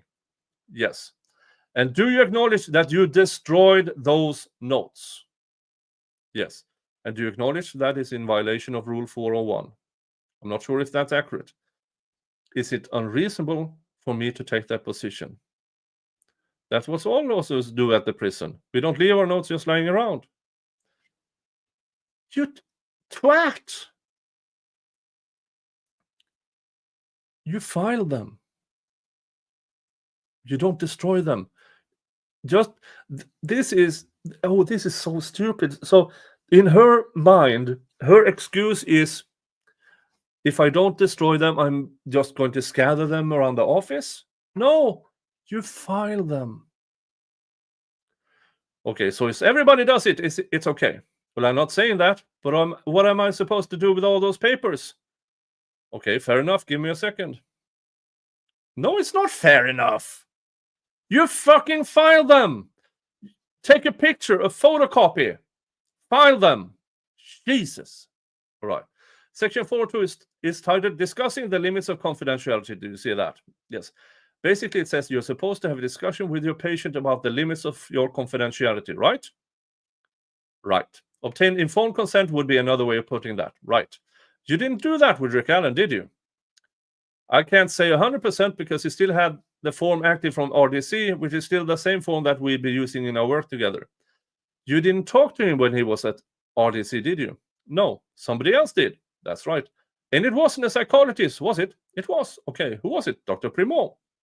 And did you talk to Dr. Primo about what she talked to Rick Allen about? I did not.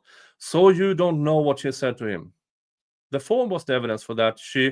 You don't know what she said to him. I don't know what she said to him. Did I move to admit? Yes, I did. I gave you the, yes, you did, copy of the, yeah, I got it.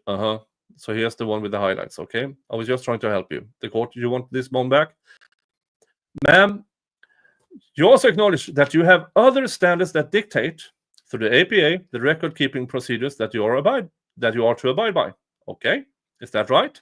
I'll show them to you. Let me hand you what's been marked as defendant's Y. Take a look at that. Just take a quick look. Are these the record-keeping guidelines that have been issued by the American Psychology Association? It appears they are.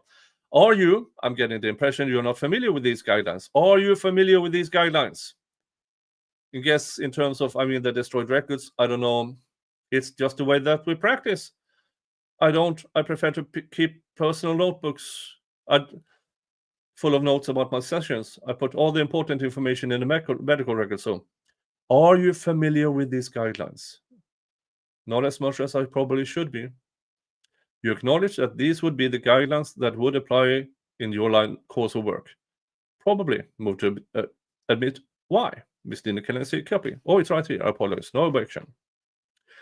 Mr. Rossi, I'm going to do the same thing on this. I'll give you this just so you can follow along. Okay. Oh, wait a minute. It does have the highlights. Well, the one you gave me didn't, but I highlighted it and gave it back to you. Oh, I thought I did. That's okay. But this one has highlights. Okay. I'll take the sticker off. Thank you. Question. Okay. Let me direct your attention to guideline number 2, content of records. Quote, a psychologist strives to maintain accurate, current, and pertinent records of professional services as appropriate to the circumstances and may be required by the psychologist's jurisdiction. Records including information such as the nature, delivery, progress, a result of psychological services and related fees. Do you see that? I do. Under guideline number 2, this is, by the way, on page 995, I guess, down here at the bottom right. Consideration regarding the level of detail of the record. Do you see that? I do. Do you acknowledge that here at the bottom it basically says that there may be advantages to keeping minimal records, but in circumstances, give me a second, in circumstances regarding unintended disclosure, that there may be reason to keep more highly detailed reports, right? Yes. So one of those things might be like litigation, right? Yes. Potential for litigation, which is always, would you agree, possible in your setting because of the nature of it. Yes. So the best practice, based on this guideline, would be to maintain those records, correct? Yes.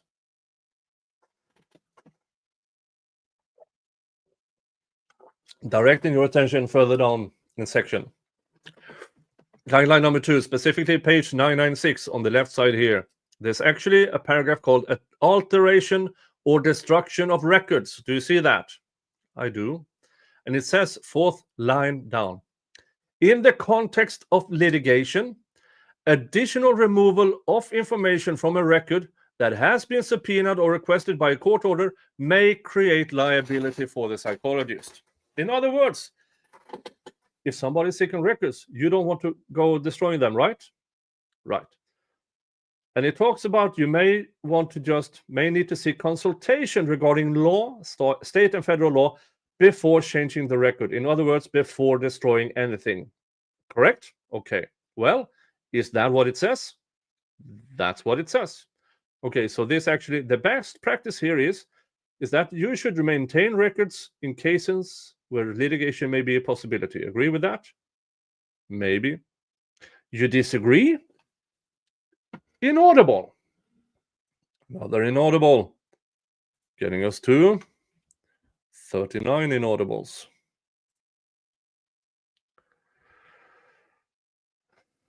It says that, but just the way we practice, no one does that. So I need to open a whole conversation about that with others now. Is it possible that everybody's doing wrong? Possible. Okay, guideline 4. I'm not gonna get into this one too deep. But if you want to just take a quick look. The question, simple question. Does that require suggest some informed consent from the client? Basically, you should let the client know what you're doing with the records. Misdemeanor, of course, because this is very damaging to her case. Judge, while she's reading that, I'd like to object to this line of questioning. It appears that the defense is trying to discredit Dr. Walla with the way that she does her business at DOC. But the motion is about suppressing statements of Mr. Allen as if they were coerced by his environment. I'm not sure how her adherence to those record-keeping guidelines that she's being handed to review on the spot and to give her opinion as to whether they're important or not, and whether she agrees with Mr. Rossi as to whether she is following them in the way that she should, has any bearing on, number one, the voluntariness of Mr. Allen's statements. You can't. We have to know if the statements are actually correct. And if her notes are destroyed, there is no way, because then you have up to, if not more than 24 hours later, she writes something down and destroys the notes.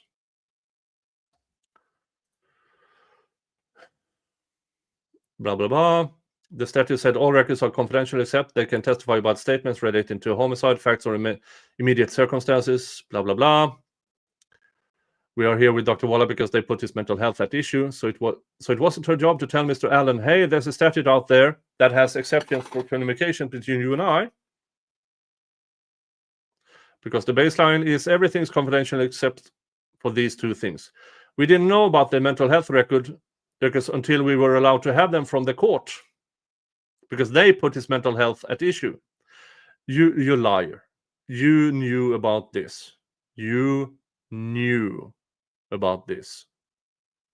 So her adherence to a policy about whether she takes her notes and memorializes them into an electronic system because she feels like it's more secure, I still don't know how that impacts either one of these arguments. Mr. Rossi.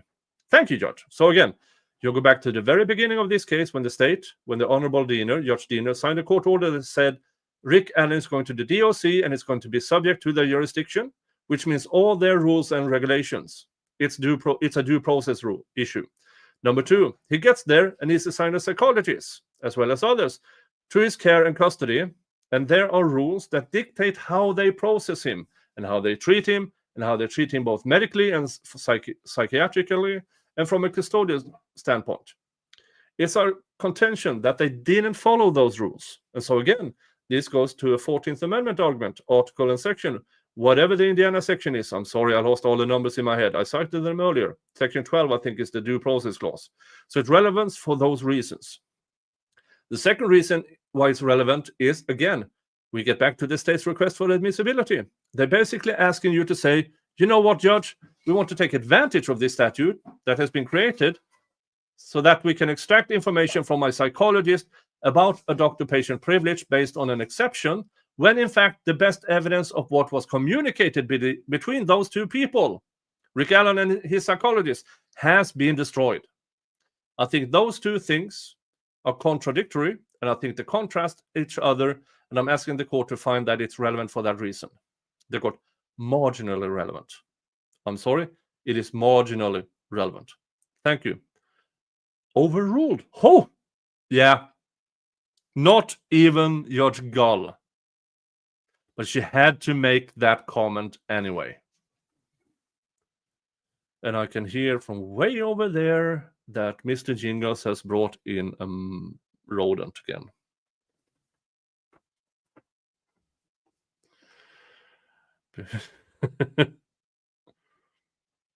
And he's chasing him, the rodent, around my... Oh, great. I have a bag of, what do you call it? Return bottles. Oh, return cans. It's now on the floor. It's now on the floor. I can hear it from here. Thanks, Mr. Jingles. They probably needed to be organized again anyway. Question. Ma'am, do you agree that there's other, well, I'll show you this because you said you weren't really familiar with them. There's other guidelines here that pertain to, I'll try to help you out here. Okay. Guidelines 4 regarding the disclosure of record-keeping procedures generally, right? Yes or no? Yes. And guideline 6, security as it relates to steps to protect records. Do you see that? I see it. Okay, and then guideline 7 pertains to the retention of records for psychologists and striving to maintain compliance with applicable laws and regulations, right? Yes. I'm not going to go through everyone in the exhibit. You see those in the guidelines, correct? Yes. And I think I moved to admit that. The court you gave, yeah, you did. It's admitted. And you have a copy? Yes. Okay, this is why. Okay. Let me hand you what's been marked as Z for purposes of identification. That looked like 2. Defendant's Exhibit Z, titled APA Guidelines for the Optimal Use of Social Media in the Professional Psychological Practice. You see that? At least on the cover sheet? Yeah. You see that it's issued by the American Psychological Association. Yes. Are you familiar with these guidelines? To an extent. Okay, so these guidelines regulate your profession as it relates to your activities on social media in the course of your therapeutic practice, right? Yes. Sorry, I'm talking over you. Do you agree with that? Yes. Very good, thank you. Move to admit Z. Any objections? No. All right, without objections, Z is admitted. Let me direct your attention to guideline 2.1. Page 10, bottom left corner is the page number. See that? I'm going to give the court an opportunity to get there. Guideline 2.1. Psychologists are mindful of the public nature of social media and that their privacy and confidentiality are not protected nor expected on social media. See that? Yes. Do you agree that your sharing of information about your opinions in this case on social media was improper? I do. If you had to do it over again, you wouldn't do it over again, right? I wouldn't. And do you agree that, and I can go through every one of these guidelines, but basically that runs afoul of the best practices referenced in the guidelines, right? Yes. Ma'am, earlier I introduced to the court what I'm marking now, Z. So AA. You're starting back at AA. AA? Handing you what's been marked as defendant's AA. This is the DOC directive on, or Healthcare Services Directive number 403. I showed you this earlier, right? Yes. And you do acknowledge that this was dated April 1st of 2022? Yes. And do you acknowledge that this directive basically, again, mentions the IPAS settlement and sets the tone for, or the guidelines for how you treat offenders in restricted housing specifically, right? Yes. Let me just make sure give me a second here. Directing your attention to page 15 of the guideline. Would you take a look at that? The page numbers at the,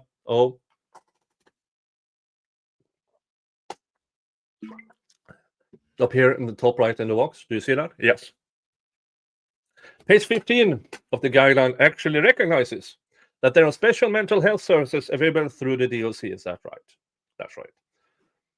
And if you turn to page 16, it starts to identify the different facilities where the DOC provides special mental health services, correct? Yes. And the first one of those is actually Newcastle, right? Yes. The second one, Pendleton. Yes. The third one, Wabash Valley, where Rick is now, right? The special needs unit. And the fourth one is the Indiana Women's Prison. Yes. Westville is not even on this list, is it? No.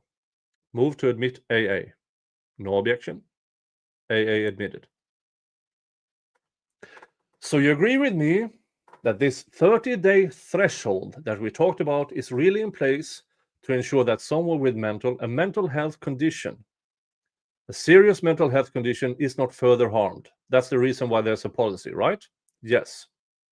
Is it accurate to say that the only reason why you've taken the position today that the DOC is not subject to that in Mr. Allen's case is because he was designated as a safekeeper? That is what I was told. And you didn't even make that decision, right? No. If you were treating him from a clinical standpoint, from a mental health standpoint, you would be acknowledging that solitary confinement circumstance and how it could be detrimental to him, right? Yes. But you didn't. You couldn't make those choices, is what you're saying. Couldn't. You wish you could, right? Yes. Or you would have done something different, wouldn't you? Possibly. You would have helped him, got him out of there. Possibly. In fact, you said it reasonable to believe. You told me in the deposition, reasonable to believe that his situation with psychosis was caused by confinement, didn't you? Stressors pertaining to confinement, yes. For 7 months, he was in prison when all those stuff occurred, wasn't he? Yes. I have nothing further. Miss Diener. Folks, we are 3.5 hours in. I'm about to lose my voice over here. I can feel it giving up. All right, folks.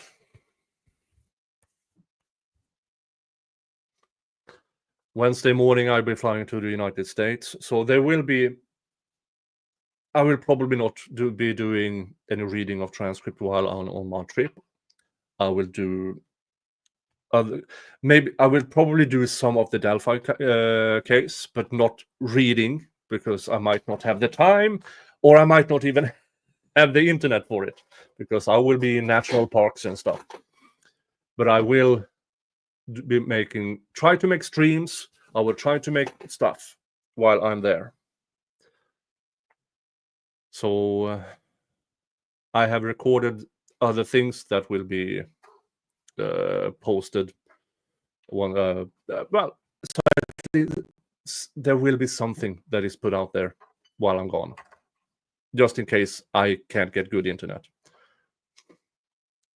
But folks, yeah, this is insanity that they are using the safekeeping as a loophole for keeping a severely mentally ill person in solitary confinement until he breaks, until he is in active psychosis and he's still there. Even though there are better places for him, they keep him there, using safekeeping as a loophole. It's insanity. It's absolute insanity. But that is what I had for you folks, for today at least. From me, Mr. Jingles, who is still chasing a rodent around the house, kicking cans and everything. Thank you. Thank you for allowing me to do this. Thank you for listening. And yeah, happy travels to me. Yeah. Now I will be in Utah. I will keep you posted about where I am. If you want to do a meetup in Utah, I will be in Miami as well. We will have a meetup in Miami at Julia and Henry's on September 20th. That's already decided. So if you are in the neighborhood, pop on by and say hi to me and Steve Wasney. But that is what I had for you. You all have a good one, and I will see you all, guys, in the next stream or video. Okay? See you. Bye-bye.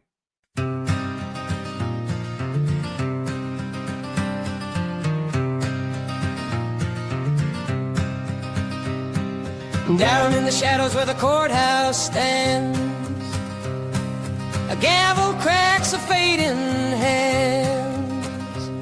Judge Gull, they whisper with a crooked grin,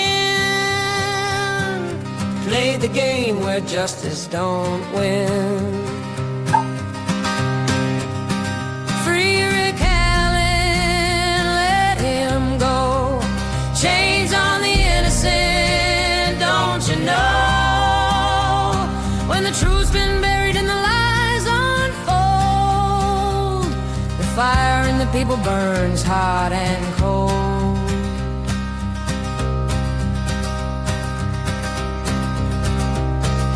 Prosecutor Mickelin, with his papers tied, wrote the tale that never saw light. Twisted words in a room of stone, left Rick Allen to stand alone. Who will answer? Who will pay? The sun don't rise on a judgment day. Free Rick Allen, let him go. Chains on the innocent, don't you know? When the truth's been buried and the lies unfold, the fire in the people burns hot and cold. Officer Holman, eyes like frost, drunk on power, the line got lost. Lock the doors, keep him inside, for justice limps where his footsteps stride.